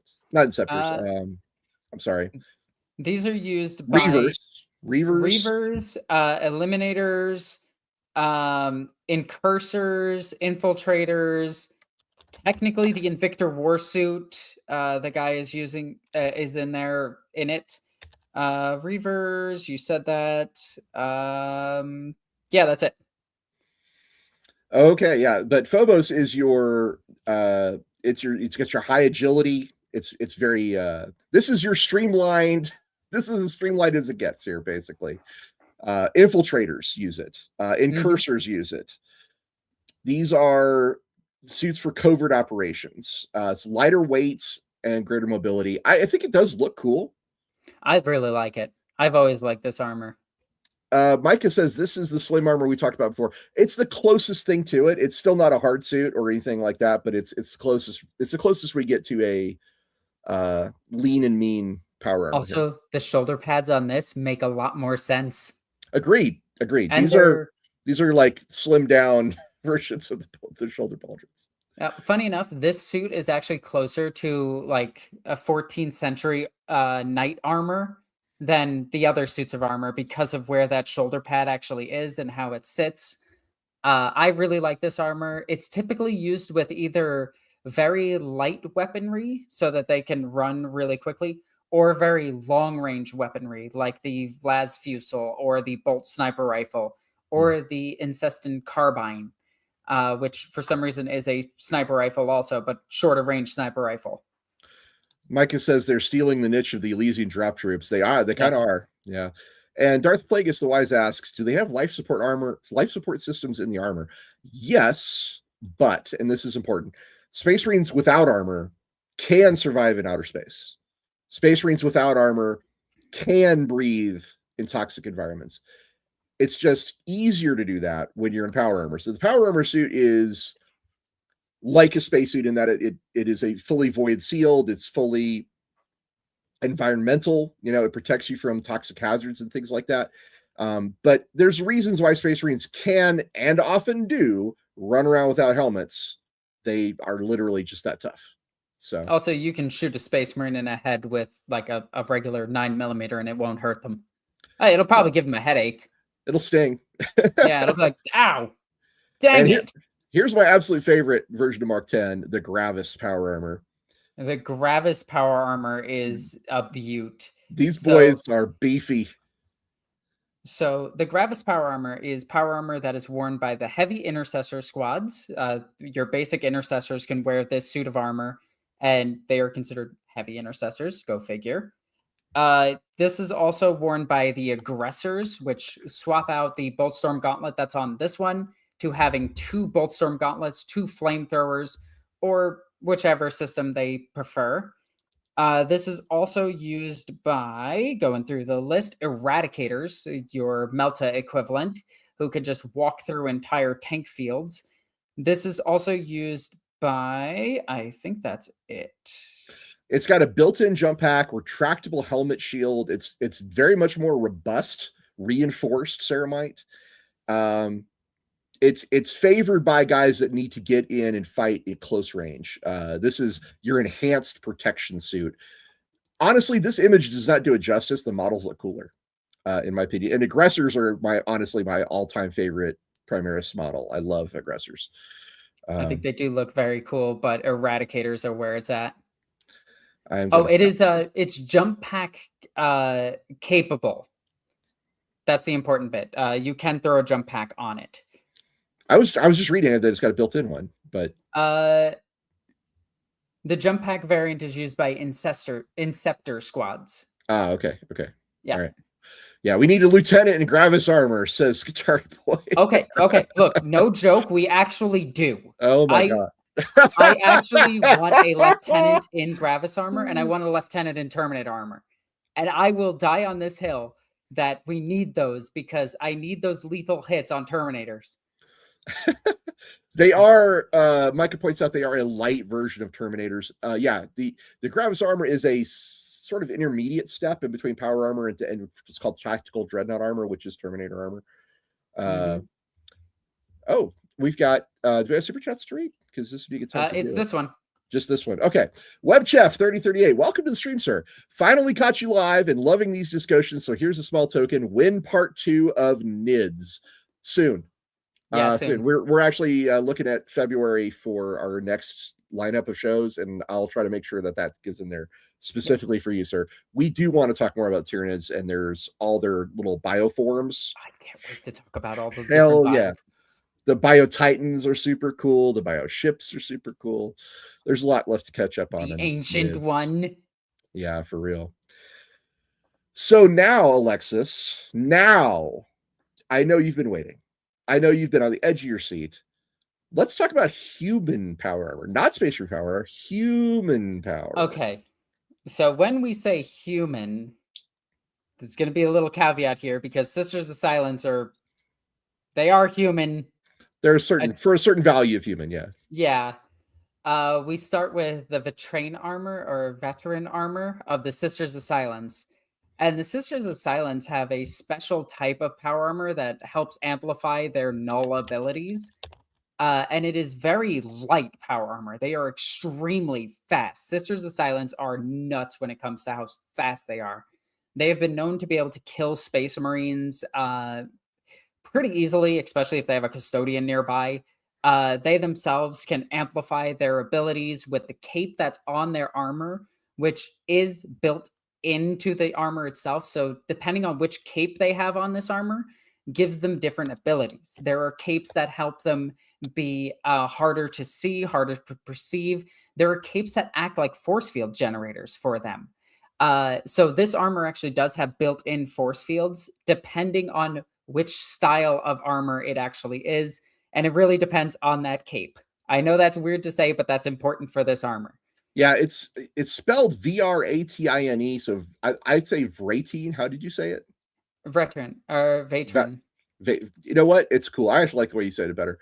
What it means is it's the armor of the oath.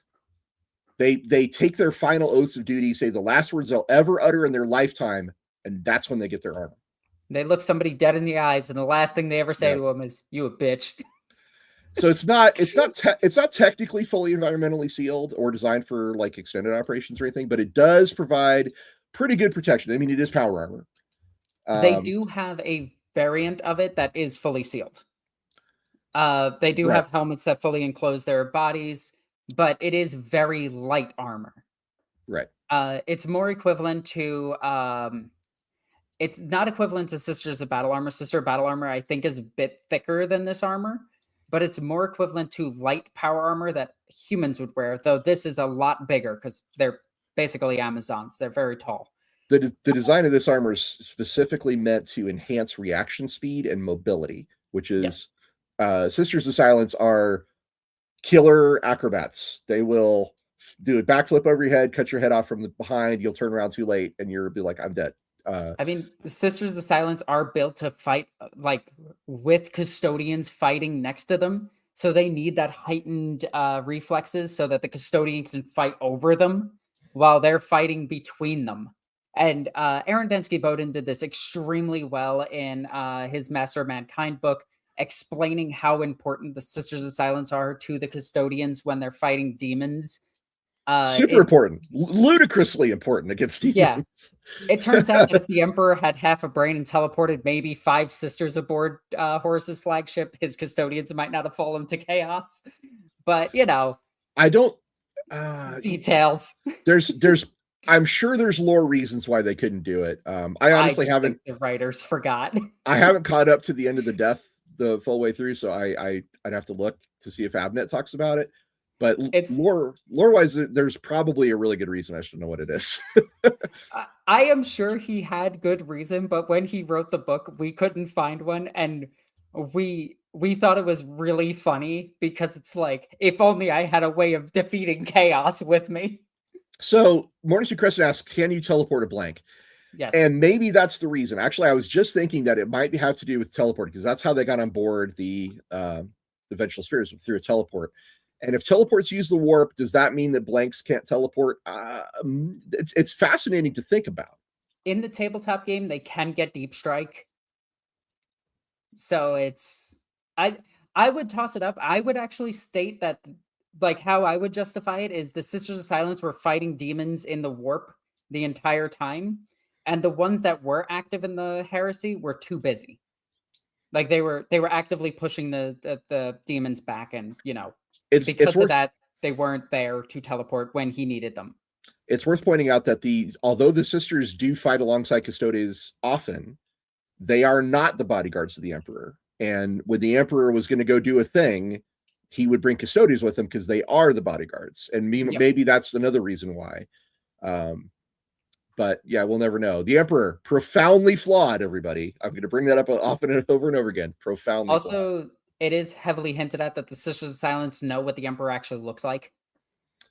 And that's why they can't talk. It is hinted that. Yeah, that's true. Yeah. It's very deeply implied. What is another suit of power armor we should talk about for humans? We have to talk about the Sister of Battle Armor. We'll mention it just a bit because I want to talk more about it in our Sister of Battle episode. But I do want to bring it up because Sister of Battle power armor is very important. But before I do that, before I get into the Sister of Battle power armor, I want to look at and stop that poll is what I really want to do. I forgot about the poll there, guys. Sorry. Let's see. Closing the poll now.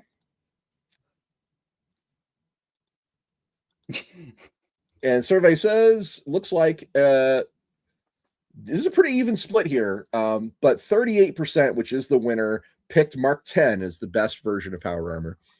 I'm okay with this. Only 13% of you picked Mark 5. Thank you. Thank you very much. And the next biggest one was Mark 6 at 24%. So hell yeah. Hell yeah, indeed. Mark 10 being the favorite. I mean, it is the new face of the franchise. I've got a Mark 10 helmet right back there. You can see it. Boom.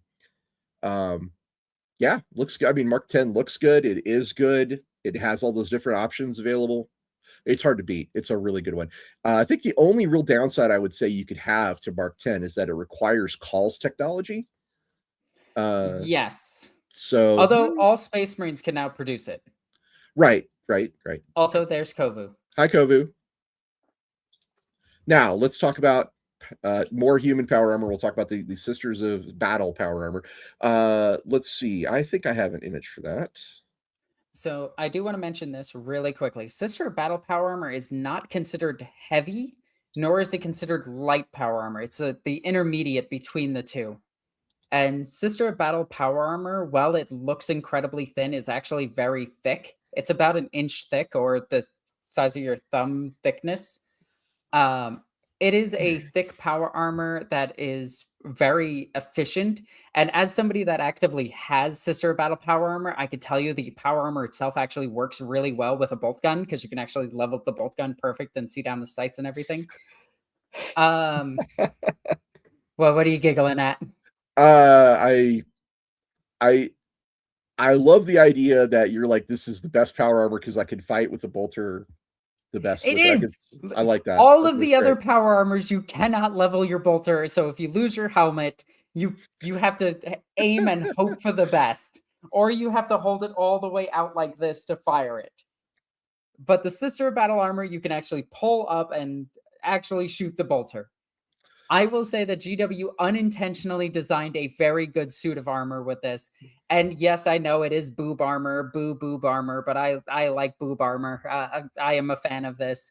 I like that while she is described as in heels, this artwork is fine. These are flat heels. These are fine. I can run around all day in these. Other artworks show that Sisters of Battle have power heals, but it's mostly on just like canonesses and things that don't see too much battle, which is weird to say. Canonesses do see a lot of battle. I'm just saying like the typical battle sisters. But Sister of Battle armor is a little bit more practical. It is a lighter suit than... It's not light power armor. Trying to get that out of the way, but it is lighter than Space Marine armor. It does not have a black carapace. Some sources state that they have something similar.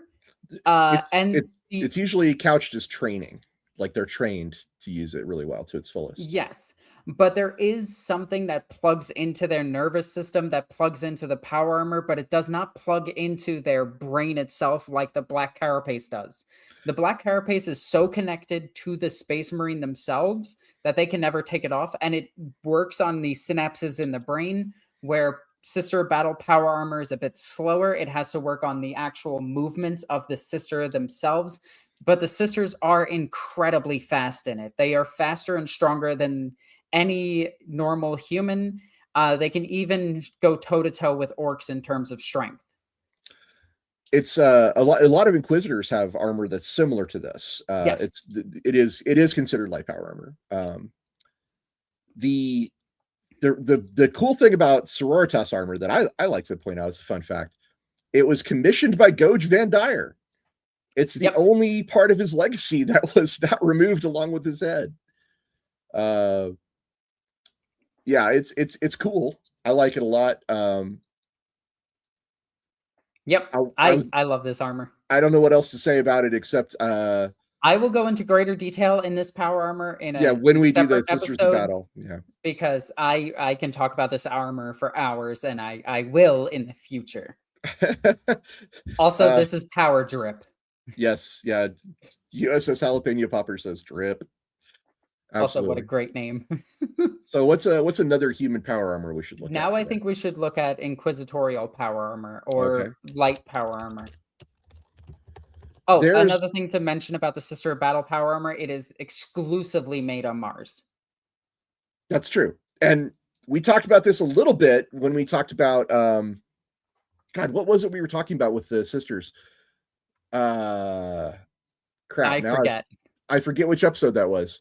But we talked about the sisters and how we talked about the Reign of Blood, and we talked about how the Adeptus Mechanicus were like, please don't sanction us. Here, we'll make this deal with the sisters to give them everything they need in terms of gear, and that way they'll just leave us alone, right? Because we worship a totally different god. It's fine. It's totally fine. The decree passive. The decree passive is what that's called. Yeah, but it is a tedious, like it is something that they have to very carefully monitor each other for, because Skitarii and the Tech Priests of Mars have their own style of power armor as well. And that is considered a heavier power armor. Well, so I want to be clear, like power armor that's not for a particular faction, that's like for in Inquisitors, which is what we're about to talk about, or Road Traders, any agent of the Imperium, if you will. Those guys have access to lots of different styles, lots of different types of things they can pick up. So if you were a Road Trader with a Warner trade and you're a really big dude who everybody has to listen to, which, you know, with a Warner trade, they kind of do have to listen to you. You could show up at Mars and say, make me a suit of light power armor. And they'd be like, okay, sure. You could show up at Mars and say, make me a suit of heavy power armor. And they'd be like, okay, sure. You could even, some Inquisitors have Terminator power armor. Yep. And the Adeptus Mechanicus is just like, fine, okay, we'll make you a suit, because it's on an individual basis. We're talking about like handcrafted. These are Stradivarius violins compared to mass-produced, you know, trumpets, I guess is probably the better way to talk about it. So yeah, the Inquisition has access to power armor. They do wield it. There is a thing I was going to bring up about when you were talking about how the sisters control their armor. Mm-hmm. There is a device in the Imperium called a mind impulse unit, which is a way to connect your mind to a piece of technology and control it with your brain. As far as I'm aware, that's not technology that's used in this Roritas armor, but mind impulse units were used in a Terminator suit of armor. Which suit of armor do you think that is for the Terminators that uses in mind impulse units? Oh, geez. It's not the Saturnine. It is the Saturnine. It is. All right. Saturnine. I thought it was, you made it sound too obvious. So I'm like, okay, it's not the Saturnine. I was trying to be coy. I guess I went too far the other direction. Like I was like, okay, you're not going to be the obvious one. Oh no, it is the obvious one. So I've got a picture of a suit of Inquisition power armor. One thing I do want to talk about with the Mind Impulse unit really quickly. In Dark Heresy, in our campaign, I actually used it on my tank as the driver of my tank, so that while I'm standing there just looking at people, I can control the tank to run them over. Can't control the weaponry, because that's too much for the Mind Impulse unit to operate multiple parts of the tank, because that's... We determined that it could only, like the one we had, could only control one action of the vehicle.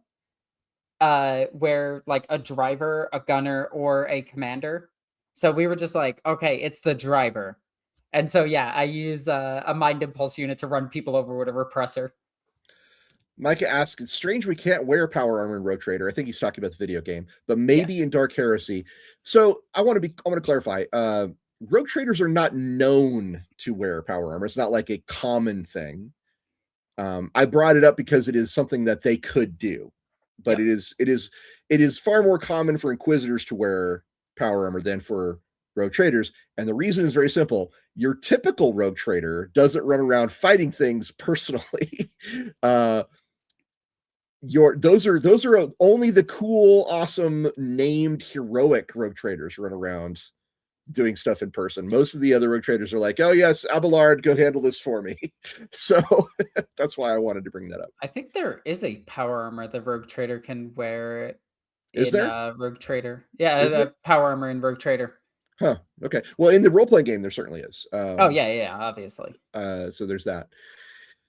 Okay, so let's show that picture. That is an Inquisition suit of power armor, and it looks pretty rad. It's definitely not environmental. He's got a bare arm like right here. Yeah. I wouldn't wear this in space. This probably has force field generators in it as well, because he's an Inquisitor. So he probably has like some type of force field generator on him.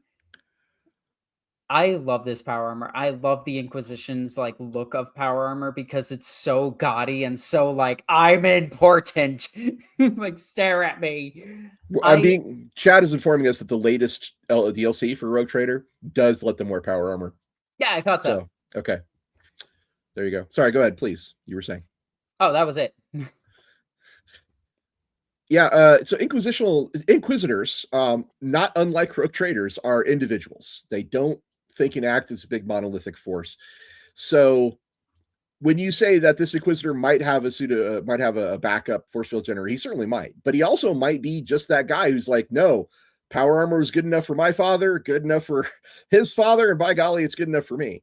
Yeah, it very much could be. There are inquisitors out there who are short-sighted idiots, and there's inquisitors out there who are incredibly incisive geniuses. They run the gamut. So yeah, this suit of power armor specifically is very gaudy. It has a lot of gold on it. It's got a lot of emblems and security seals. Yep. He wants everyone to know, hi, I'm an inquisitor. Yeah. The Inquisition, nothing subtle about this. Yeah, the Inquisition, there is a style of armor that is used by one particular Inquisitor, which is a power armor. Oh, who's that? It's a body glove. Who do you think wears a body glove of power armor, Ross? It's an Inquisitor. He's a named Inquisitor, too. It's not Eisenhorn. No, it's a very famous Inquisitor. Or I should say infamous. Is it Obi-Wan Sherlock Clouseau? Yes, it is. He wears the only body glove power armor in the universe. Oh my god, really? I can't believe that's a thing. Oh my god. Wow, that is wild. I absolutely love it. But let's get back to Space Marines now. Well, hang on. Okay. Hang on. I actually sorry. The question, which Inquisitor is the one? Obi-Wan Sherlock Clouseau. He's from the first edition of 40K or the Rogue Trader era. Here's Hector Rex. I need to make that picture. I need to embiggen it. There we go. Hector Rex wears Terminator armor. He does. This is a suit of special Terminator armor that is available to him. And he has a storm shield too. I mean, he's this guy was like, I want all the protection I can possibly get. He even has a little jousting shield, which is cool. I'm trying to find another Inquisitor that also, yeah, here she is. I just got to get an image of her really quickly. Is it Greyfax? No. Well, Greyfax is one of the hottest Inquisitors.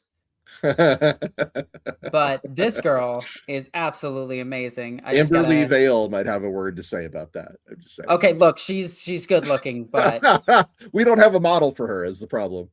Can you post this picture? I think you will appreciate it. I just want to toss this into the running. Oh wow, yeah. Okay, let me see if I can do something with that. Yeah, okay. Just move that over there, and this is the Inquisitor from the Will of Iron comic book series, and it is an insanely good series, and I absolutely love it. And she is also in Terminator armor. Look at that. And you can also see that she actually, when she gets inside it, her arms are in the shoulders.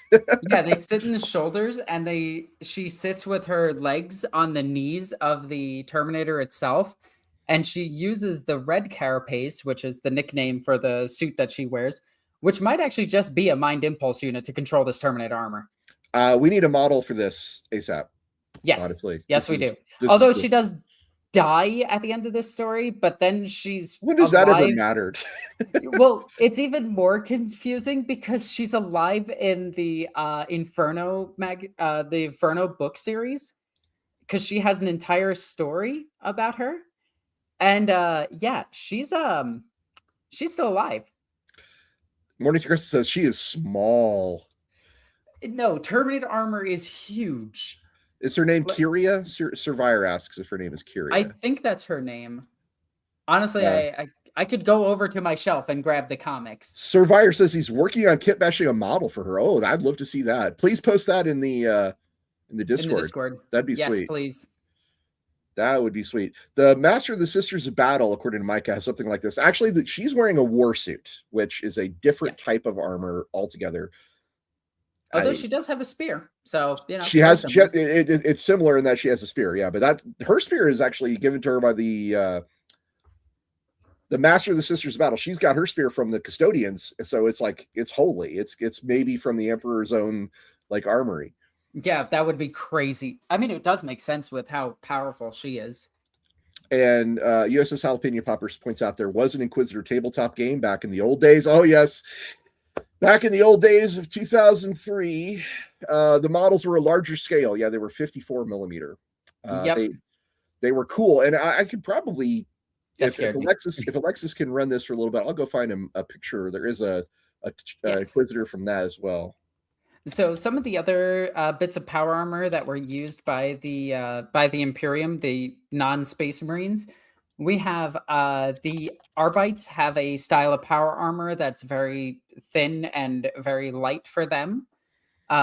There's also the Mechanicus has their own set of power armor. There is a thing called light and heavy power armor, which comes from the Dark Heresy books. Although Ross would know nothing about that. Yes, I would. Yes, I would. There are some power armor that is used by the Imperial Guard. These are very, very, very rare. I want to make that very clear. But the Guard does have use of power armor. There is also exo armor, which is not as common, but again, seen in the Squats, the Guard, and that's pretty much it. Yeah, that's it. Well, if you're talking about power armor for guard models, you're talking about so obscure and so rare that it's just never seen. It's like it's one, like we see it rarely. Like, hey, it is. Go ahead. Oh, that's it. You know, there is a guy who's got lightning claws though in the Imperial Guard. Yes, there is. He's the only one. There's only one dude who's got it. He's got lightning claws with built-in storm bolters. It's pretty cool, actually. He's like rad. That dude is awesome. He's from sucks that he's dead. Dawn of War Soulstorm. Yeah. All right, I've got the picture of that Inquisitor model, so I'm going to bring this up now. Yep. That is Witch Hunter Tyrus from the Inquisitor game. He's got the I need to poop pose there. I don't like his body proportions at all. No. But his armor does look kind of cool. His armor looks kind of cool. However, would you like to see a scale difference? Yes. All right, so this is what he looks like just on his own. Yeah. That is the scale of a 54 millimeter model compared to an Imperial Guard model. Jurgen, shoot this man in the crotch. So that they are huge. The Inquisitor scale models were ginormous. And Inquisitor failed. I was actually working at Fantasy Flight Games when they tried to do a 54 millimeter version of Mutant Chronicles, which also failed. I don't believe there's been a successful 54 millimeter miniature game. Somebody correct me if I'm wrong, but I don't believe there is one.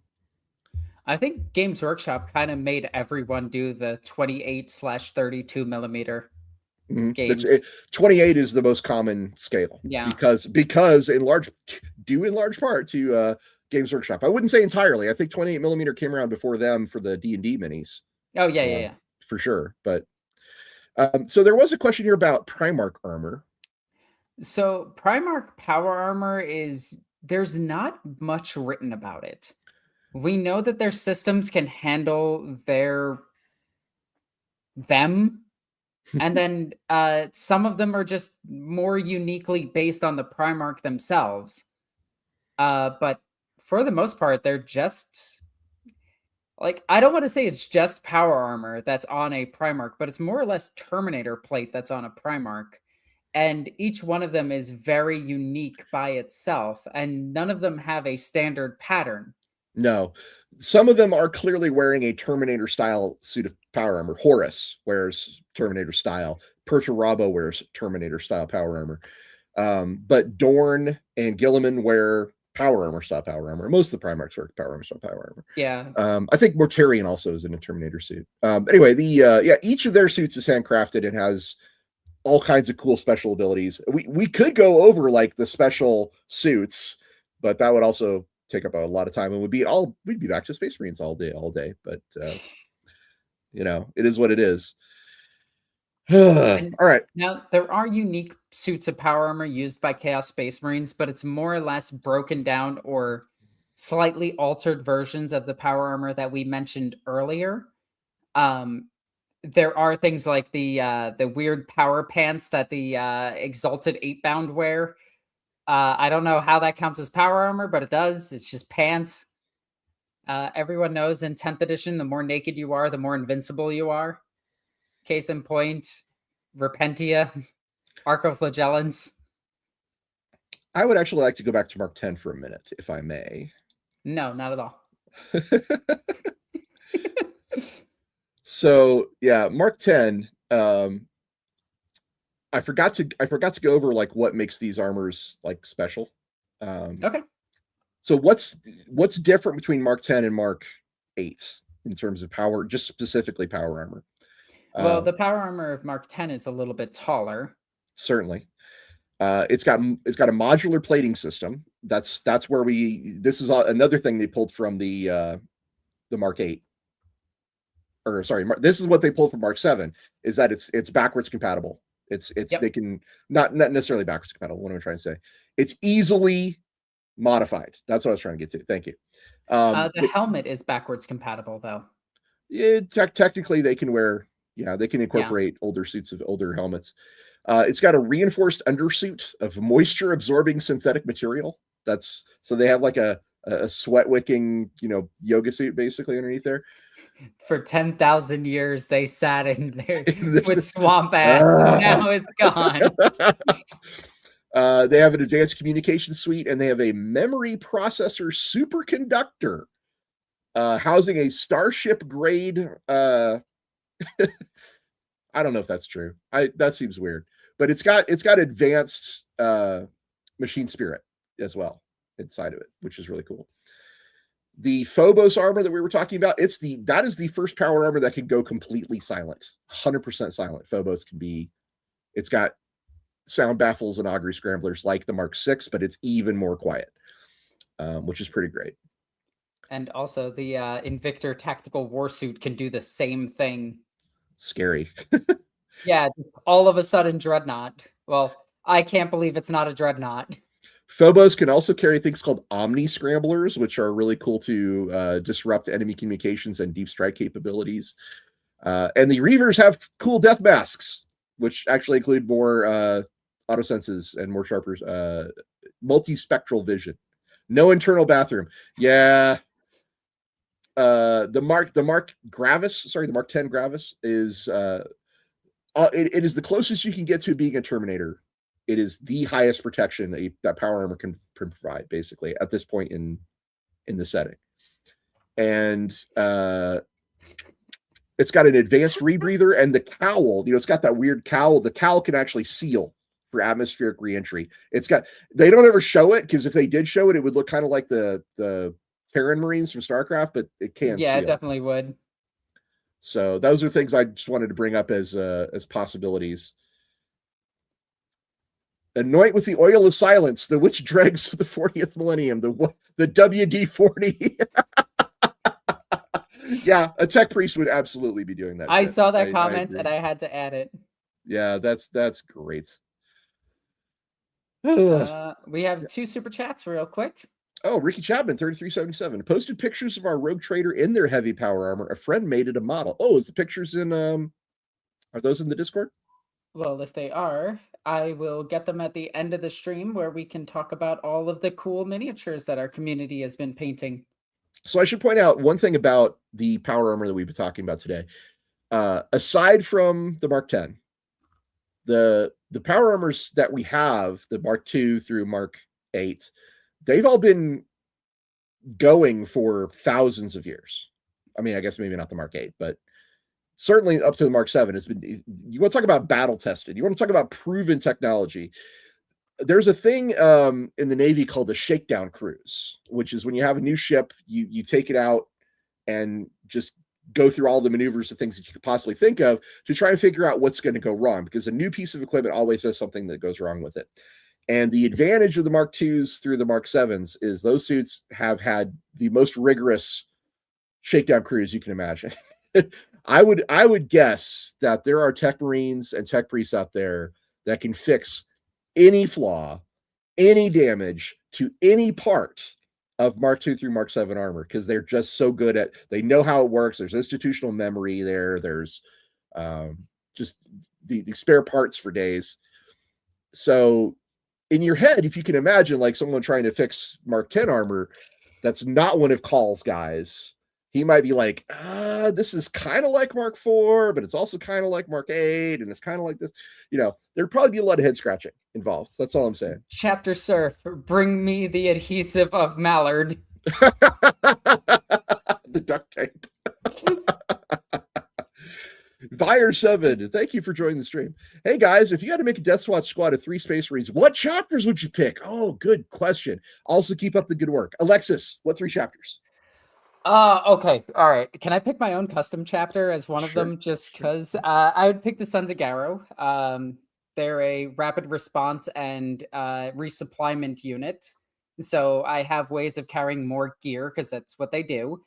I would take probably a Blood Raven Psyker because they are a very powerful Psyker. So my Sons of Garrow would be a Tactical Marine. Then I would take a Librarian, and then I would probably take an Eradicator. I would take him out of probably a Salamander Eradicator. Solid choices. Those are solid choices. I'm going to pick what I think is the most interesting squad, not necessarily the most strongest squad. But for me, I think if you want to see like some chapter rivalry in action and have some really interesting conversations, I would pick a Dark Angel and a Space Wolf for my first 2.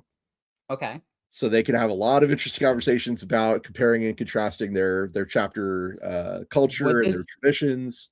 Would this be post Dark Angels attacked the Rock, or Dark Angels attacked the Space Wolves? Either. Why not? Oh.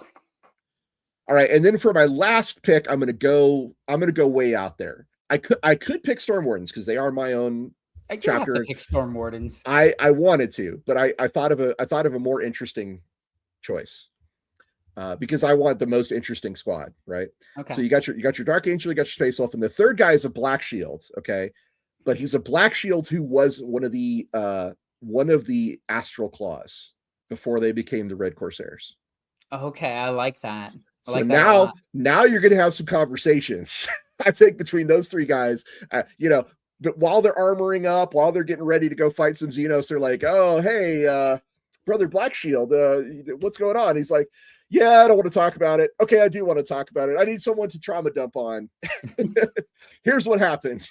And then the Dark Angel's like, yeah, I'm not going to tell Soul. I'm good at keeping secrets. And the Space Wolf's going to be like, no, let's drink about it. Let's celebrate. It would be a fun combo right there. I think those 3. We have Ricky Chapman says Doom Eagles. Doom Eagles would be, if you want an Eeyore in your squad, bring a Doom Eagle. Okay, what would their roles be? Like, what would they be? Oh, well, the Black Shield is an apothecary. All right, I like that. So you're keeping a survivor. Yep. The Space Wolf would be a what's the most interesting type of Space Wolf to do? A Rune Priest. Librarian, yeah, Rune Priest. Yeah, that would be pretty definitely not. They're not librarians. They're not librarians. It's totally different, even though it's the same. And so your Dark Angel would have to be like a Devastator, I think, like a plasma cannon guy. Okay, I like it. Yeah, that's what I'm thinking. Moritz Vonderborch says it should be a Vanguard veteran. Okay. You know what? That could be cool too. Vanguard veteran. I'll take it. That's more interesting than a Devastator. I'll go with that. Yeah. All right. Actually, that might be a good question for y'all out there. Like, what are your top 3? Put them in the chat. We'll talk about it in a bit. So we talked about all the different types of power armor. We talked about all their different patterns. We could go into the Terminator suits. I do like me some Terminator armor. Or we could talk about the specific modifications that are added to like the suits. Oh, well, we have to go into the actual systems. We have to talk about the mag boots. They have mag boots. They do have mag boots. After Mark 1, they have mag boots because they were void suits for sure. Some examples. Oh, can I just talk about the mag boots really quickly? Yeah, please, at length. So The Mac boots are something that was added to the Space Marine armor that is strong enough for the Space Marine to, if a ship is broken and it is being pulled out into the void, if they activate their Mag boots quick enough, they will not be pulled out. That is how strong the Mag boots are. It is more likely for the thing underneath them to rip out than them themselves being pulled off of it. You can actually see this happen in the newest Dawn of War trailer, the Orc trailer, where the Space Marines set down and activate their mag boots and then blow up part of the ship so that the war boss gets sucked out and then he teleports away or gets teleported away by psychic powers. We're not sure yet. I think he gets teleported, but Victor's like, nah. I'm gonna land on the side of teleporta because he had one in the earlier games. They have that technology. Yeah, they can certainly do it. They could certainly do it. There are other systems, like the backpack itself can actually gyro stabilize a Space Marine by using thrusters, which is a little bit weird because it's never shown in anything in the history of ever.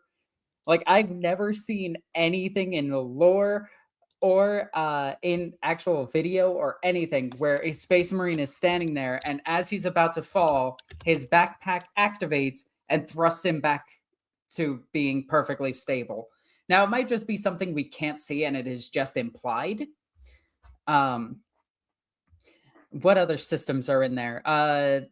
They can scan an entire scene and see potential enemies, and it can verify like dangerous spots on them, but that's in later suits of armor. You can keep track of the health of your squad. Yes, you can. You can keep what is it? The heart rates of your squad on your screen. The vitals, yeah. Yep. The vitals could be on your screen, which is pretty sweet. I'm actually going to show some pictures of we were going to talk about the Terminator armor, weren't we? So yes, we were. I've got pictures of the Terminators we could go talking about. So we have mentioned the Cataphracti before, and I'll just show that picture really quick while we're talking. The kitty cat Cataphracti. Kitty cat Cataphracti. I still don't get it, but sure. They have cat ears. They have cat ears. You know what? I'm going to go with it. What's special about the Cataphracti power armor or Cataphracti Terminator armor? The kitty cat ears. I'm joking. It is a very slow suit, but it is way more protective. It also does include force field generators, so it can actually protect itself from even the strongest weapons that the opponent has. But we do need to talk about what Terminator armor was originally meant for, and that is boarding actions. And boarding derelict ships and mining in space, which was originally meant for humans or squats, depending, and then was retrofitted for Space Marines because the Emperor needed a heavier hitting walking. I don't know how to describe it aside from that walking towards you. So these guys, their shoulder pads actually have the field generators built in. This is the prototype tactical dreadnought armor. All further Terminator armor is based on this. Mm-hmm. And when she says it's very well protected in the Heresy tabletop rules, these have a 4-up invulnerable save, which is big. Yep. That's very big. Cataphracti are extremely difficult to kill. They're slow. They can carry back-mounted weapons. Like we get to see the first missile launchers and stuff that these guys can carry that come along with these. And they are considered slow and clumsy is the only real downside to them. So that's the Cataphracti. Some of the other things that the Cataphracti are known for is they were the most used Terminator armor during the Heresy. The Tartarus ones were used. They were used, but they weren't as favored as the Cataphracti. And the reason that we know they're way more favored than the Tartarus armor is because most chapters' unique Terminators are in Cataphracti armor, except for two legions, which one legion uses White Scars and Death Guard use Tartaros. No, Death Guard use Cataphracti. You're probably thinking of the white. The Scythe guys. The Scythe guys are in Tartaros. Okay, but it sucks because they're so bad. Okay, fair enough. But they also do have the Grave Warden Terminators, which are grenade launcher using Terminators that are in Cataphractii. Those guys are in Cataphractii. That's what I'm saying, is that Yes. there are formations that use Terminators armor, but they're not as common. Not as common. The Emperor's Children and the White Scars are the ones that filled them the most. Generally speaking. White Scars definitely. Because Tartaros, and why don't I show a picture of a Tartaros armor? That's the coolest Tartaros armor, period, in my opinion. It is. That is the Emperor's Children Praetor. Look at that helmet. Oh my god, this guy looks. They put a beaky helmet on a Terminator, made it cooler.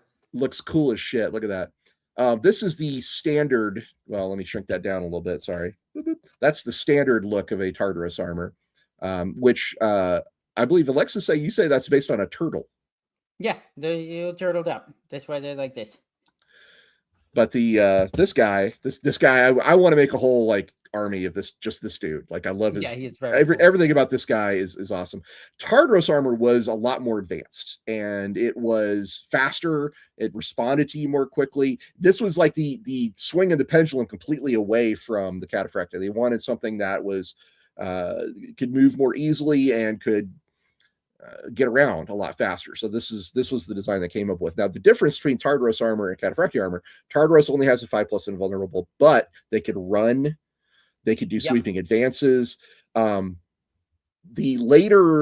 Terminator armor that we're most familiar with, which we'll see in a second, it's called the Indominus armor, blends the agility of the Tartaros with some of the protections of the Cataphractii. I also have some lore bits that I want to add that was just thrown into the most recent books about them. It's really funny. But Tartaros armor, again, yeah, it can run. That was one of the craziest things. You could also turn your head and actually look behind you because you could pivot your waist. Cataphractii armor was, again, very static, and you would just walk forward. You would just kill everything in the way. It's the Mark III armor of Terminator armor. But certain legions made the Cataphractii extremely agile, like the Dark Angels. But again, the Inner Circle Cenobiums perfected it, where they knew how to fight with the limitations of the armor and be extremely efficient with it. Tartaros armor lets you do more flashy moves, which is why the Emperor's Children really like it. Yep. Because it looks cool as shit. It's so stylish. I do need to bring this up. This is a thing. But Gabriel Angelos was in Indominus armor that had Cataphractii shoulder pads. And he did have a back-mounted jump pack on his Terminator armor. What a weird dude. That is something he had, but it actually looks like Dawn of War 4 is not acknowledging Dawn of War 3. That might be a good move. It might be. Like, if you look at Gorguts, he clearly is not the Gorguts from Dawn of War 3. Got to be honest, I'd be kind of okay with that if they were just going to skip over 3. The last thing I'll say about this Tartaros armor, besides the fact that it looks rad as hell and is just dripping with awesome, is it does showcase the Palatine Aquila. I was talking about the curved wings before. Yeah. There it is. All right, so I'm going to drop this down and bring up. I'm still trying to find the Indominus, but you guys all know what Indominus armor looks like. Indominus armor is really cool. So Indominus armor is the most current Terminator plate that's in 40K. It is still considered a relic. Belisarius Call can't make any more, but what he can do is he found a way to like build a bit more. Though there are instances where derelict spaceships, and the reason that space hulks are so important is because they might have houses of these things. There might be thousands of suits of Terminator armor inside derelict spaceships. Here's Indominus. Oh, I'm kidding. That's the old. Here's the new. Yeah, it's much better looking. Way better Indominus armor. This stuff was available in the Heresy. They did have it. So the Indominus armor was made, but it was considered the worst of the 3 armors according to the newest lore. Because while it was fast, it wasn't as fast. While it was tanky, it wasn't as tanky. Yeah. While its systems were better, its equipment was worse. So it was the all-arounder that wasn't good for anything. But since they had so many of them, it's the one that survived. Well, it was also, yeah, it was the most recent. It was the most recent development because Yep. I think it was Cataphractii first, then Tartarus, then Indomitus. Well, but there is another one as well. Saturnine. Yeah, Saturnine armor. That is some cool shit. Is there more you want to say about? Oh, you should talk about the Crux Terminatus. So the Crux Terminatus, which is on the shoulder pad of this Terminator, on its on power the knee. fist hand, The and knee on its knee. That's a good way to look at it. Yeah. Yeah. This potentially has a fragment of the Emperor's armor in it. Now, this could be 0.00001% of the Emperor's armor in it, and it is inside all of those Terminator plates in all of them for the Indominus armor, and it's considered the mark of the first company as well as a mark of a veteran. And only if you have that mark can you wear Terminator armor in current 40K. It is considered the Terminator honors, and it's really, really cool, but ultimately it is the force field generator of that armor in particular. Well, it's okay. This is legendary. Like, this is like rumors. They say it's true. I don't know if they're. I mean, if you make suits of Cataphractii armor with field generators, and the Emperor's still walking around in his armor, where do you get the slivers of armor from? Yeah, exactly. Same is true for Tartaros. And I want to point out again, Indomitus was available during the Heresy, so the Emperor was not dead. His armor was not split up. Exactly. So it is a legend. Story. I think it's just a story. Yeah, it's a cool story. It's a fascinating story. The one thing that makes Indominus armor better than the other two armors is that Indominus armor had built-in teleporters. So the Indominus armor could teleport, and that is something the other two suits can't do. It was very rare for a Legion to be able to teleport their Terminators, and it was only towards the very end of the Heresy where Legions were able to teleport their Terminators. There is an exception to this. The Saturnine Terminators could teleport, though the Indominus Terminators have a massive flaw in their teleportation is it's not accurate. So they do use things like teleport homers, which they will use like Thunderhawks to fire out at the ground, or tactical squads will run and put them down, or scout squads will run and put them down in areas that the Terminators are needed, and the beacon will be lit and the Terminators will show up from the warp itself. They will enter the warp slightly and jump down to the planet itself. Though in older editions of 40K, this was way more risky, where if you rolled a 1, the whole squad just died, which was awesome because they were devoured by demons. In modern 40K, a lot of that was taken away because no one wants to pay 400 points for a unit to not be able to use it. So that's a feel bad moment. Alexis, one of the 18 legions during the Horus Heresy, was specifically very good at teleporting Terminators. Which legion was it? No, wait, no. Okay, hang on. It's not the Sons. It's not the Sons of Horus. No, but they could teleport, but that was because of other things. The Blood Angels could teleport them. Nope. Who was it? It was the Imperial Fists. The Imperial Fists were very good at teleporting Terminators. The Blood Angels, in fact, specifically preferred... They did boarding actions. That was it. The Blood Angels specifically preferred orbital strikes using their jump packs and their drop pods. So, yep. But that is a cool fun fact. And I will go see if I can find a Saturnine armor, because that does look really cool. Saturnine armor is really cool. And Saturnine armor actually started out as a fan name. The original Terminator artwork and the original Terminator models didn't have any specific name. They weren't called the Cataphractii, the Tartaros, or anything like that. They were just called Terminators.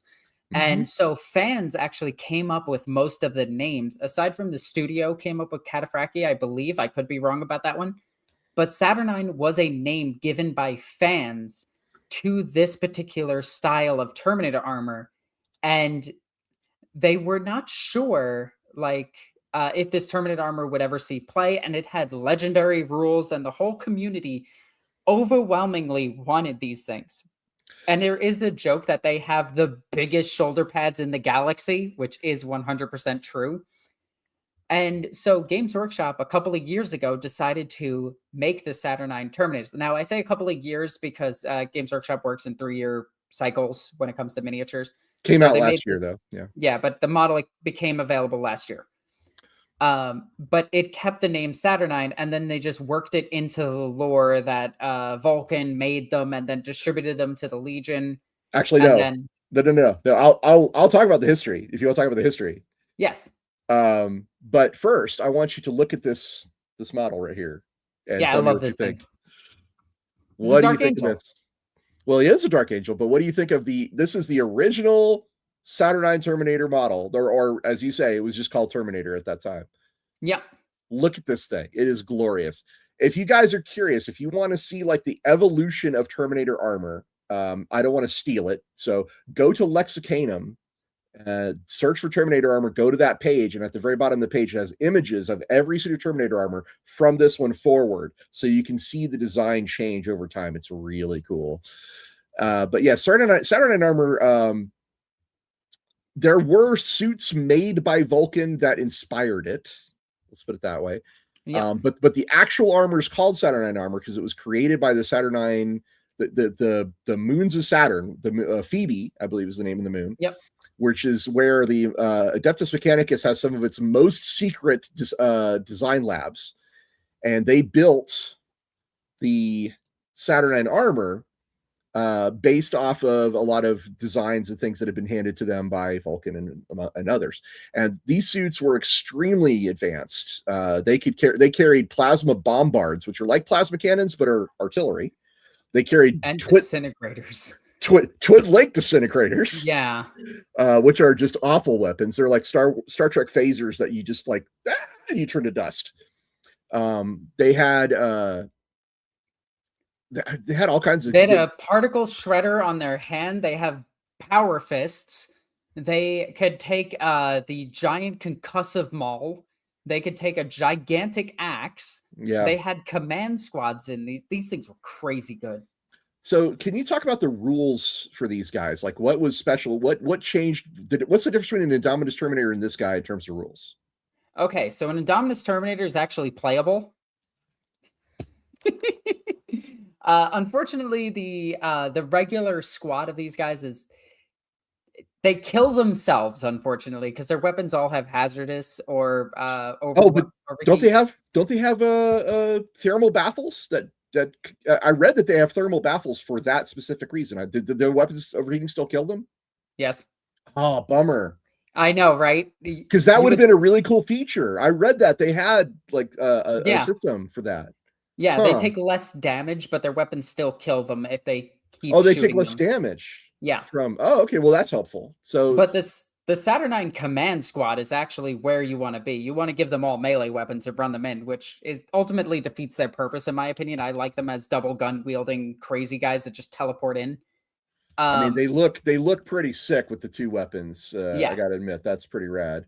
I'm looking for Commander's command squad. I know I saw one earlier. See if I can find this guy. But yeah, the Saturnine armors. What are some other features of it or other gear that they can equip? I know they can put missiles and guns on their top. So that's a different style of Saturnine armor. Okay. So from what we know, the Saturnine armor that you showed is the Saturnine armor that was in the Heresy, and the artworks that we've seen is different styles of Saturnine armor that have a heavy weapon on the top, and typically those carry lighter weapons, though I think they're supposed to be one and the same. So I could be wrong about this. This is, of course, guessing off of pieces of artwork and how I would interpret it. So grain of salt. But the actual effectiveness of Saturnine armor is that it can teleport in reliably.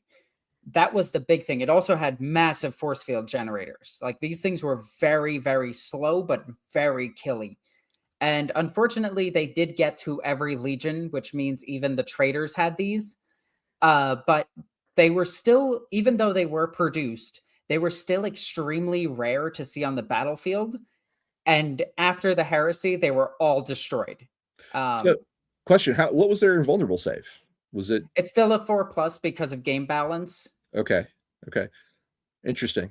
But you can see the massive iron halo they have. Oh my God, look at that thing. And if you want to see like the real Chad right there, look at this dude. Yeah, this is a that's that hammer you were talking about. Yep. And I absolutely love this miniature. I thought they were super cool. I'm going to say something weird. I'm going to say something weird. This looks like a War Machine Jack, but like a really cool War Machine Jack. Yes, it does. As weird as it is, it does just look like something out of a different game. I kind of do wish they made the shoulders a little bit bigger and more towards its head. Yes, I want them to go. I want them to go fully into the silliness of this thing. Why not just have a giant shoulder pad and then a miniature, the miniature's behind it? Exactly. Now you're thinking. There is also a Dreadnought variant of this thing that did not have lore at all in any way, shape, or form prior to the release of 3rd edition Heresy. And again, its lore is that it was on Saturnine and it was very similar to a Dreadnought, so they took that armor and put it on a Leviathan chassis and then turned it into the Saturnine Dreadnought. And yeah, that thing almost insta-kills its pilot. You have to be a psyker to wield this. And Saturnine armor is actually so intensive on the mind of the pilot that it drives them crazy. And the only ones that will really make use of Saturnine armor are psychers. So Thousand Suns had a really good time with Saturnine, where all other legions kind of didn't favor them because of how devastating they were to the pilot themselves. Well, the Thousand Suns, of course, had their own specific type of dreadnought called the Sirens, which were built.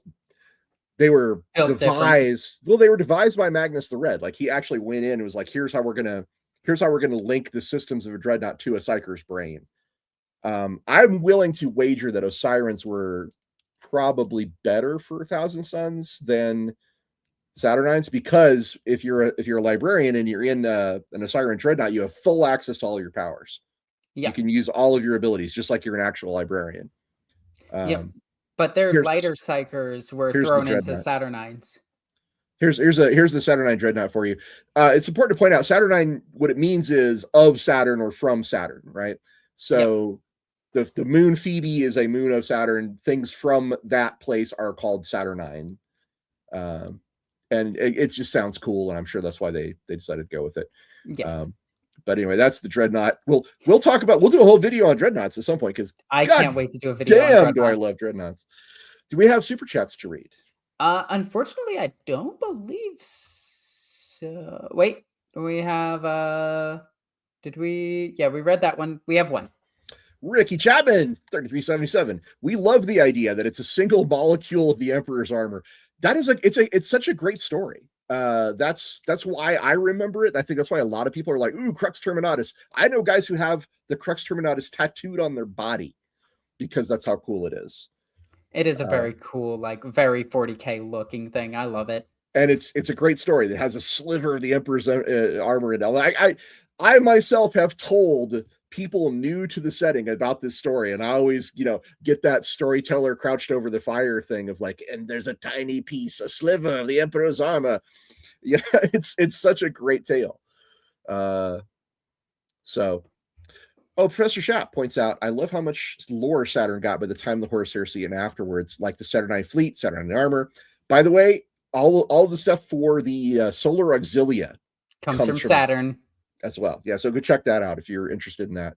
Just love when planets in the Sol system get focused. Me too. We know a lot about Terra. We know a lot about Mars. We know some about the Moon, and now we know, or Luna, and now we know some about Saturn. So it'll be interesting to find out more about the other 5 planets. I did count 9, right? You count Pluto as a planet. I mean, it's for my lifetime, it was a planet. So I'm back in my day. So we've done all our super chats. Is this the time to look at minis? We don't have too many in the Discord, unfortunately. We only have about 5. So I think we hold off and we do it next week so we can get more people showing off some of their work that they have done. Because I want to show off like a lot of cool stuff at once. But I do want to mention that the dragon that I showed off Wednesday is now being judged for a tournament for Whoa! Tournament. Okay, that's cool. Yeah, I'm really excited about it. So what is the prize? I have no idea. I entered late. I just showed up and I was like, here's a dragon. And they're like, what category? And I'm like, whichever one it fits in. So other types of dreadnought armor we didn't talk, or sorry, tactical dreadnought armor, that's Terminator armor, that we didn't talk about. There's the Gorgon pattern, which is from the Heresy. It's specific to the Iron Hands. Yep. It's a very invasive suit of power armor. This is actually like built into your body, so you can't really take it off. It's also based off of Indominus armor. There's a connection there. Yeah. There's a pattern that was referenced once and then never again, and we don't even know what it looks like, but it's called Arcanac pattern.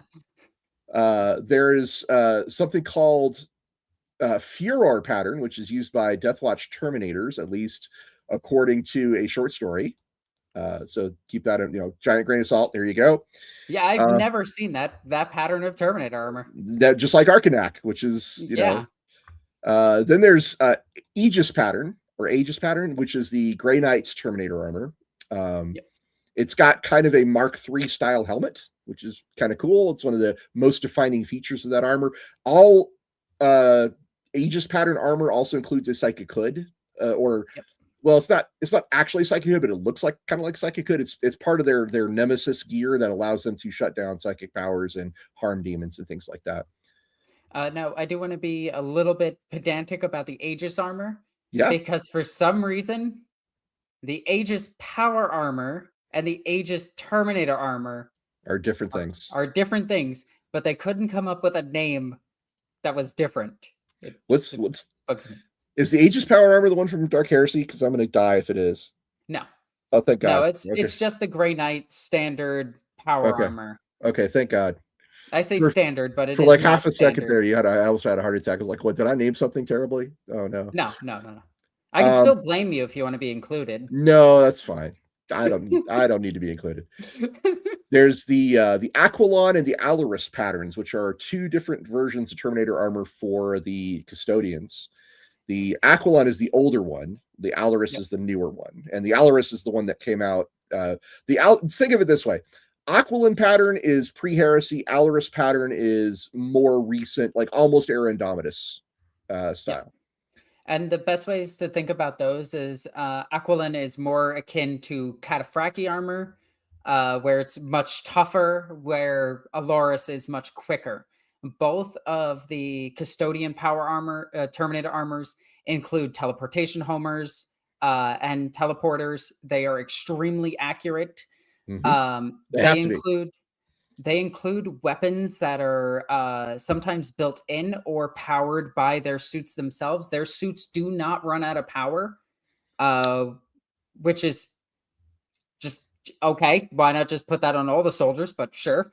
Well, remember, Custodians there's only 10,000 of them, and they're each handcrafted. So, I mean, it makes sense. You would put your Stradivarius violin in a very tough case. Right? Yeah, but if I can make 1 million of those, I would. But you can't. That's the thing. Yeah, you can only make 10,000.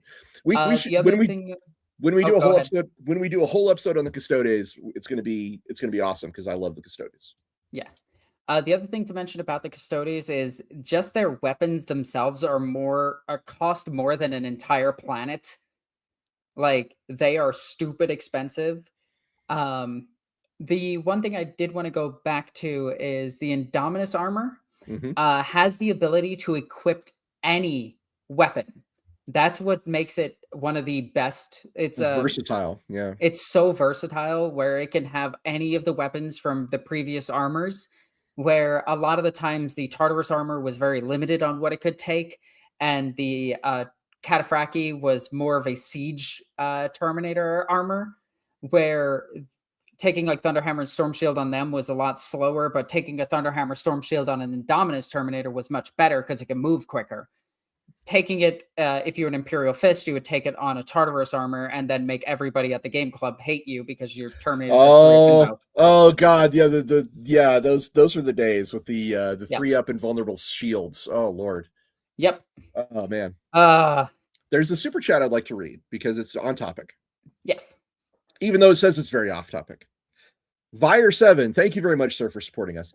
Very off topic, but how would your custom chapters get along? Sons of Garo and Storm Wardens? Don't know if those were your custom ones. Yes, they are. Yes, they are. And if they were to fight, how would that go down? Cheers. Would they get along, Alexis? So my chapter is all about taking relics from battlefields and bringing them to another battlefield to fight, so that that helmet or something that they've taken from a previous battlefield of a fallen brother still gains its honor as they bring it back home. They don't bring it to their home; they bring it back to the chapter that it belongs to and give them a history of it from their perspective. So I could see us getting into a bit of a scuffle where I have one of your relics. Oh yeah, that'd be a problem. And it's like, no, I cannot give this to you, even though you are a Storm Warden. I have to make the trip back to your chapter because my chapter is extremely religious. So for them, this whole thing has to do with it's like it's not a crusade, but it is a crusade. Like a pilgrimage? Yes, it's a pilgrimage. And so the chapters would butt heads if I had a relic from one of your fallen chapter masters or a captain or something. And I'm just happened to carry it around, like, and you not knowing that, you would think I was a thief. Living Legend points out that Alexis's chapter are reverse Blood Ravens. Yes, they are. They don't like psychers, and they're very much about taking things and returning them. Storm Wardens have their own page on the wiki or a lexiconum if you want to go look them up. So I'm not going to go into the full detail about them, but they are generally a codex compliant chapter who fights using armored vehicles, and they like honor duels, things like that. They're big into displays of swordsmanship and martial skill. So I expect a meeting between the Sons of Garrow and the Storm Wardens would go down a little bit like this. There would be the initial, hail fellow battle brother, well met, discussions about what you're doing. And then at some point there might come up with the thing about the relic, but I don't think this would be it wouldn't be a bad of war situation where we're going full force against each other. I expect that the Stormwinds would challenge one of your champions over this and say, okay, we're going to fight for it. One-on-one, my guy gets your guy. Best swordsman wins, is I think how that would end up. Yeah, I could see that. I actually see a conflict emerging when our two chapters come together, because my chapter would deep strike onto the front line. That's what they do. They drop pod in ammunition and crates of supplies for people. So they'll be reinforcing the guard and reinforcing you, and it might be seen as an insult to you. They might also they also don't care too much about honor. So if you're in the middle of an honor duel and they see a headshot, they're just gonna be okay. Continue. That would be a problem. That now we're talking about a little more than just an honor duel. Yeah, because they would definitely, like, as you're in the middle of a challenge, just walk up and kill the guy and keep moving as if nothing happened. There'd be some words. There would absolutely be some words. Possibly a duel or two or multiples. I don't think my chapter would ever go to war against a fellow loyalist chapter. No, I think it would be a rivalry at that point. Rivalry at best. Yeah, let's put it that way. Although a fun rivalry it would be, actually, between the Sons of Garrow. There's reasons why the Storm Wardens can't have relics out there.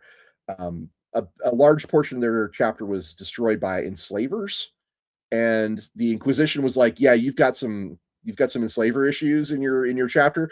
And so the entire first company and the original chapter master are in stasis, awaiting the day when they can emerge and be like, the legend is they'll return at the darkest hour, kind of thing. So I would imagine anybody, if your guys show up and like, hey, we can't return this relic right now, we'd all be like, ooh, that might have something to do with enslavers. That's bad. we gotta get that. There was another one here. Let me drop this super chat. Thank you. We'll have to decide how the Lorebeards chapter reacts. Oh, the Lorebeards chapter. Yes, this the Gorgon's Talons. That we'll have to throw into the second part of that, and I am excited to do a second part. It's happening at the end of the month, January 31st. Do you have the model you're working on for the? working I spells? do, but I got commissioned to paint an entire wall. And that's been eating up my entire, like, I have all of this to paint up. And Wow. then if you look at my desk, Ah, there is 10 flash kits, more boys, Ghazi. I had to paint 10 boys and 10 knobs and a bunch of other things. It's been crazy. I've been painting a lot of orcs.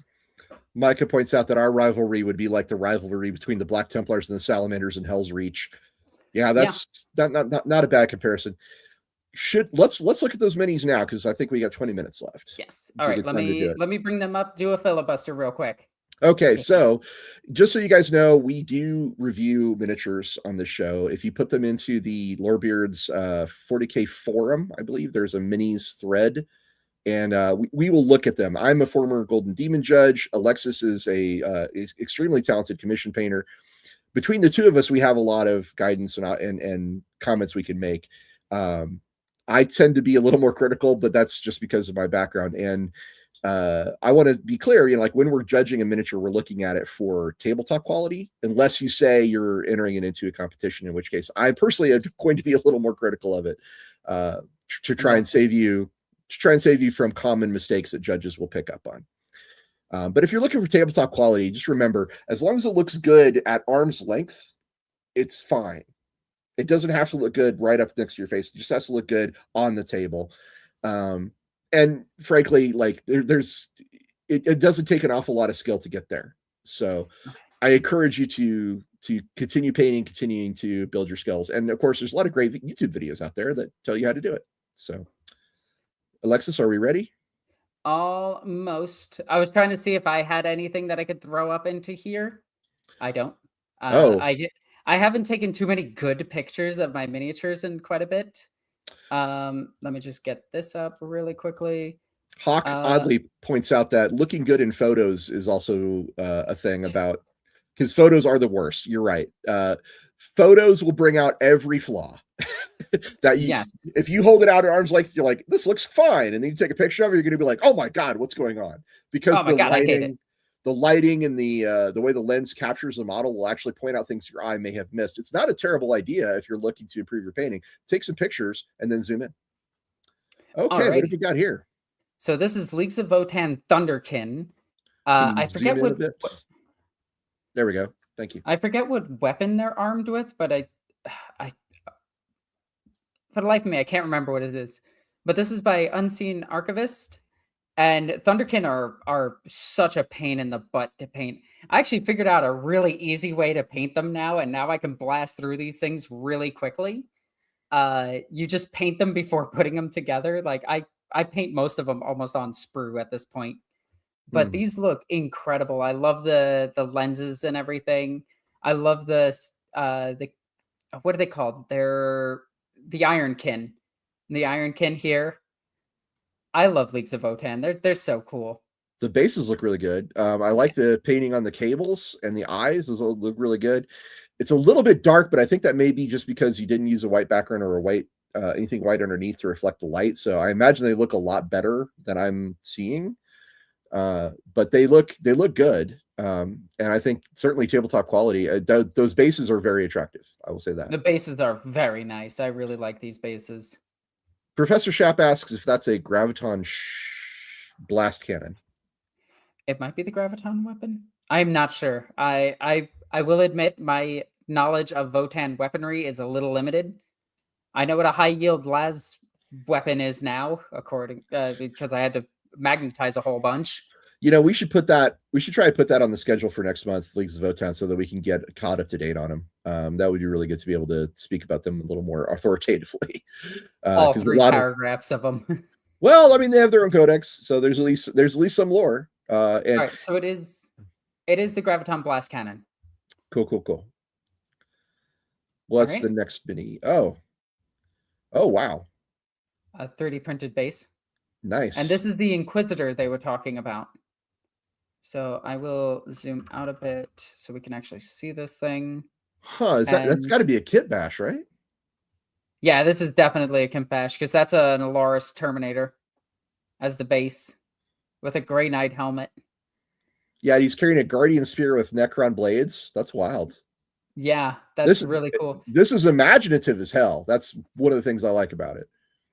So I'm trying to see if I can recognize all the weapons. This is the Desolator missile launcher in the back. This is Necron weapons on top of a Guardian Spear. I really like this. This is really cool.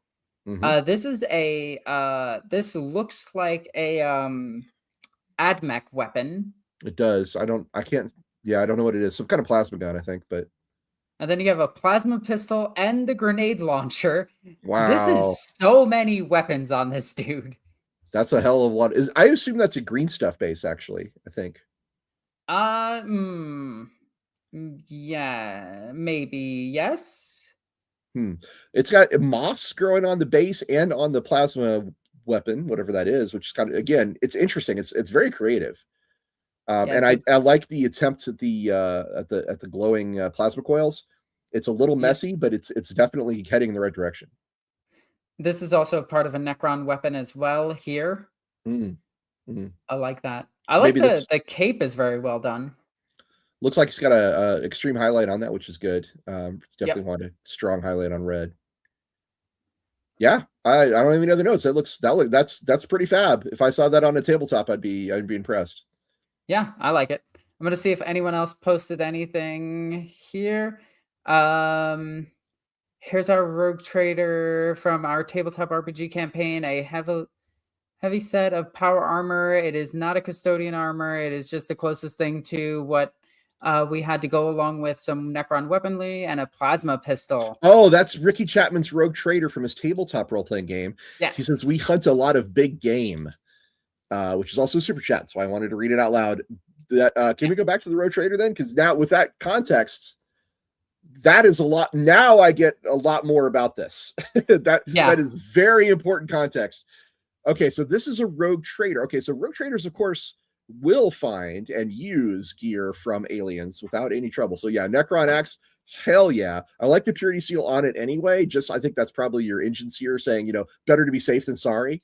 And I dig the really big backpack with the missiles on it. If you're hunting big game, I presume you've got to be going after Carnifexes or I don't know, T-Rexes, something. You got to be going after some big ass game. That's impressive. That's a hell of a lot of loot. Yeah, that is so much. That is You're rad. killing so much with that. Love all right, it. and then we have one more thing from them as well, which appears to be an Iron Warrior on a jet bike. I do like the lash, and he has a banner and a base. Yeah, base is done. The one thing I don't like about Iron Warriors when it comes to their bikes is their bikes are very bland. They're just silver, like even in the artwork, and you can mess around with the hazard stripes and everything on it, and that's cool. But yeah, there's not much to the bikes that you can do. It's the same with Dark Angels, unfortunately. Like you could do some checker patterns on it, but that's really it. I would say that the yellow and black stripes work better on like the housing than they do on the engine. Yeah, but it is a perfectly valid thing to do for an Iron Warrior jet bike. This is always something that occurred to me, like lore wise. Every Legion has all of the things available to it, even if it's not really part of their style of combat. Like if you're a White Scar and you have the really slow Cataphractii Terminator armor, they exist. There are Cataphractii squads in the White Scars. They're just really slow. The Iron Warriors, of course, they prefer like a grindy, get in your face and just stay there, war of attrition type of thing. But they have bikers and outriders and stuff like that. And I got to admit, like part of me has always wanted to tell that story. I've always wanted to be the guy who's like, yeah, what about the Iron Warriors that are out there riding around on their bikes, just like picking up binoculars and looking at the siege and going, man, I wish I was there, or man, I'm glad I'm not there, depending on what's happening. It would be so just looking at this guy with his whip and his jet bike is giving me like, I wonder what he's doing on that bike. I wonder what he's thinking. I wonder what his whole deal is, because the Iron Warriors in general would just be like, whatever, man, you're a biker. We need siege tanks. We need Terminators. We need, all the things that we have to break down walls.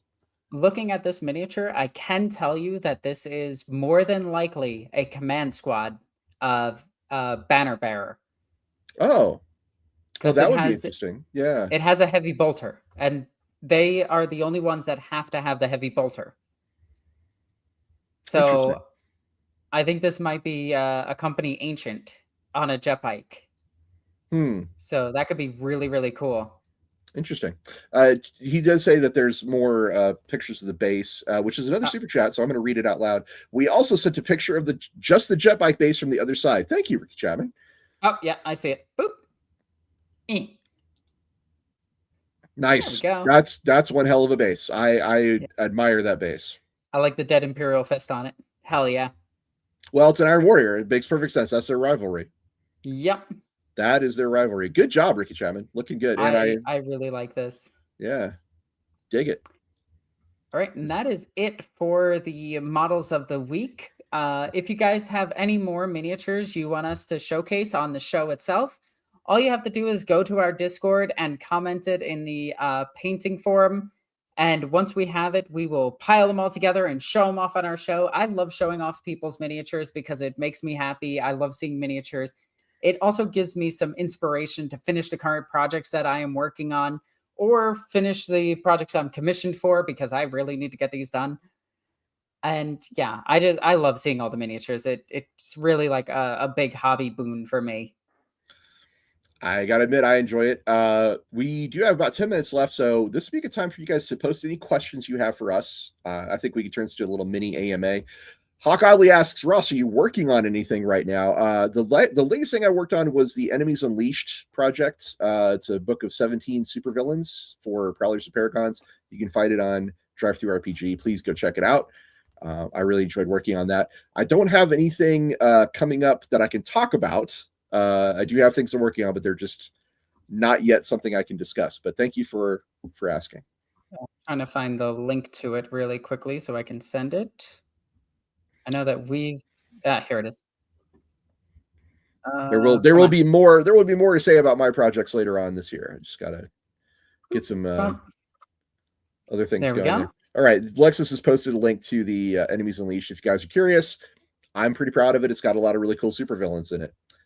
What are some other questions you guys have for us, if any? Especially about power armor. Oh, hi, we got that wrong. Hawk says, I meant model-wise. Whoops. So sorry. I'm sorry. I was working on my Dark Angels for Heresy. I kind of stalled out. I've actually been doing a lot of Battletech painting. I've got a lot of Battletech stuff that I've been working on for that because I've been wanting to do the Great Death Legion and I've been wanting to do Clan Wolf. And I've been working on those guys for Battletech. If anybody's a Battletech fan, sound off. But that's what I've been working on model-wise. For me, I've just been working on these orcs for the past few weeks, though I am trying to get through putting all of my heavy weapons on my infantry for my Dark Angel army. And I have 12 of every heavy weapon. So moving them from the older Marines to the newer Marines has been very time consuming. Dark Angels, you say? Yes. And these are Heresy era. Oh, the black and red, my favorite. Yes. And you have some Cenobiums, I'm sure, and some Interrupters. Oh yeah, I have 10 of them, and I have 30 Interrupters. Holy crap, that's 3 whole squads. Yes. yes, it is. Oh, are you a fan of the Rite of War? Well, I don't even know what 3rd edition has for it, but don't worry, I kind of stopped playing 3rd edition. All right, so we're gonna have a question here from Micah. If you were to design the Mark 11 armor using past armors, what would it be like? It would have a beaky helmet, number 1. Yeah. Built-in jump pack. Like a full jump pack. Yeah. Like a built-in full jump pack. Okay. Yep. That's interesting. One capable of sustained flight. So yeah, okay. Interesting. I'd have shoulder-mounted MIU'd weapons, and then they would be carrying a weapon themselves, and it would be a multi-laser. It would have to, in this case, God, we're gonna have to do a whole episode on this, aren't we? Build your own power armor. But in this instance, I see like a more souped up power pack as well, so that it can, give energy to all the things. Yes. And maybe it's the command variant. The Iron Halo is like Dante's helmet, or not Dante, Azrael's helmet, where it can protect people at a slight distance from him. That's the way I see that going. Yes. That would be really, really cool. Let me see if I can. I finally found the picture I was looking for. I just have to send it to somebody really quickly. Okay. Where the heck is Victor? Morning to Cresta says, give them hell guns. I mean, yes. Hell guns are, multi-lasers are in the same boat. They're not typically a marine weapon, but I mean, you could do it. Yes. You certainly could. Okay. Ran off their power backpacks, the hell guns. So a marine version of a space marine version of a hell gun would be sweet to see. I think the Primaris Eradicators have that. Isn't that the Fusel? Yes, the Las Fusel. So Las Fusels would be that version, and that would be cool as hell. I like that. And Micah says that would be a nice idea for a stream. I agree. By the way, we've decided that one of our upcoming streams is going to be build a Chaos Warband, and we hope I'm stupid excited for that. We hope you guys join us for that one. That's going to be super fun. Okay. I downloaded the pictures. I'm just going to show these in the mini posting real quick. This is a mix of my stuff, but I just want to show this really quickly. I think this is like a full tank company mostly. Let me just get these up really quick. And okay.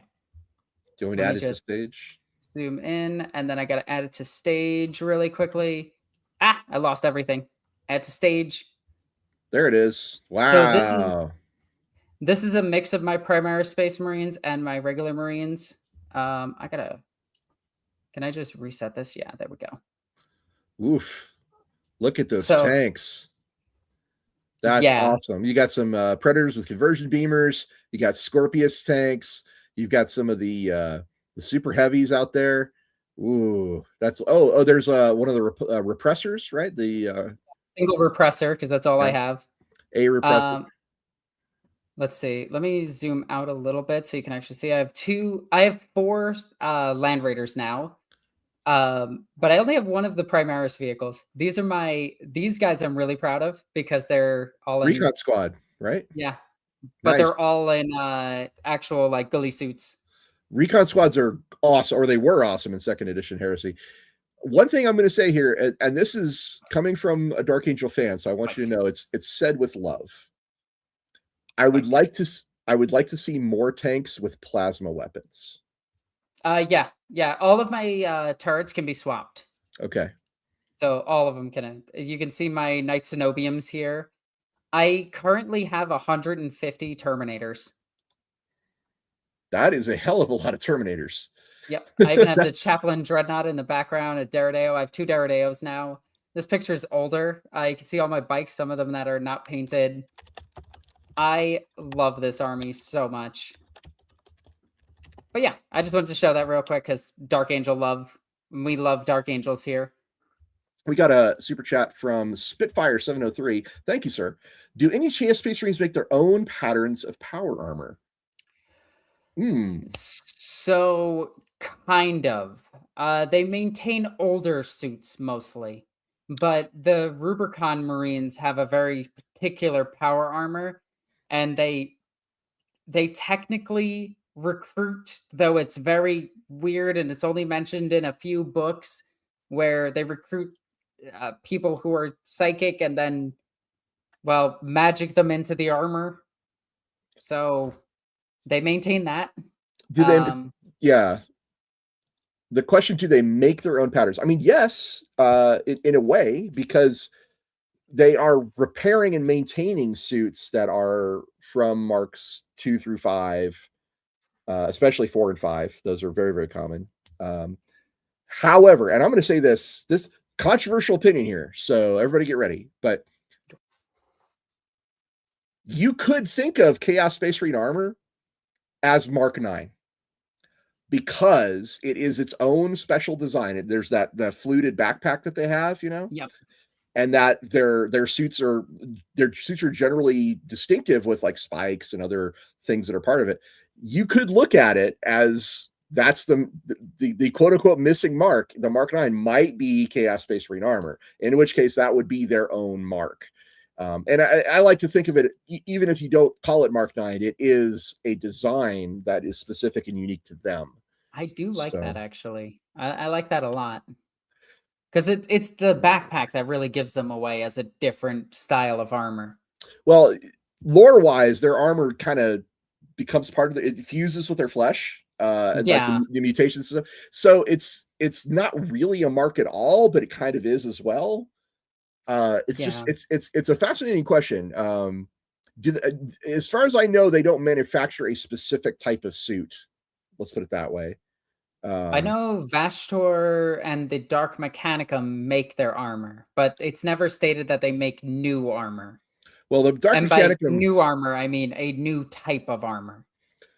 Specifically, the Dark Mechanicum are not big on they don't like being told to make everything to a particular standard. Let's put it that way. Yeah. They prefer to experiment and do their own thing, and that means standardization is extremely difficult to cross. What's weird about Chaos Space Marines when it comes to making vehicles and armor, it's really down to the Marine legions themselves. Like Chaos Space Marines of the World Eaters make a lot of demon engines, but they're slaughter engines. They're blood crazed demon engines that are kind of crazy. So again, it depends on the legion. So Micah points out that Thousand Sons and World Eaters do have kind of unique designs. That's true. Yes. That is true. The World Eater's helmet, like the rabbit ear helmet, that's from the Heresy. That's a specific type of helmet that the World Eaters Legion decided to use for reasons. And there's, you can look at certain, like Iron Warriors have a particular type of helmet sometimes that they wear. Anyway, there are some legions or warband specific designs aesthetically. I just don't think that they're manufactured that way. I think they just grow that way. If you think about it. And Mike also points out that they steal and scavenge parts from loyalists. That is also true. It is the end of our stream. Thank you guys for joining us today.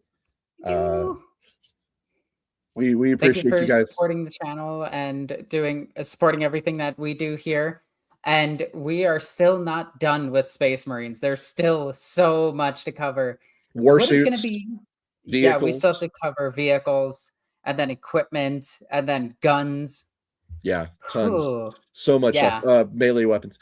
Anyway, you guys, we appreciate you greatly, and we couldn't do the show without your support. So we thank you very much. And we have a show coming up on Wednesday that I think you'd like to see us there. 2:00 Mountain Time as usual. 9 p.m. my time, if you're in the middle of the ocean on a volcanic island. The frozen one, not the tropical one. Remember, folks, in the grim darkness of the far future, there is only lore. Thank you for joining us. See you guys next time. Later.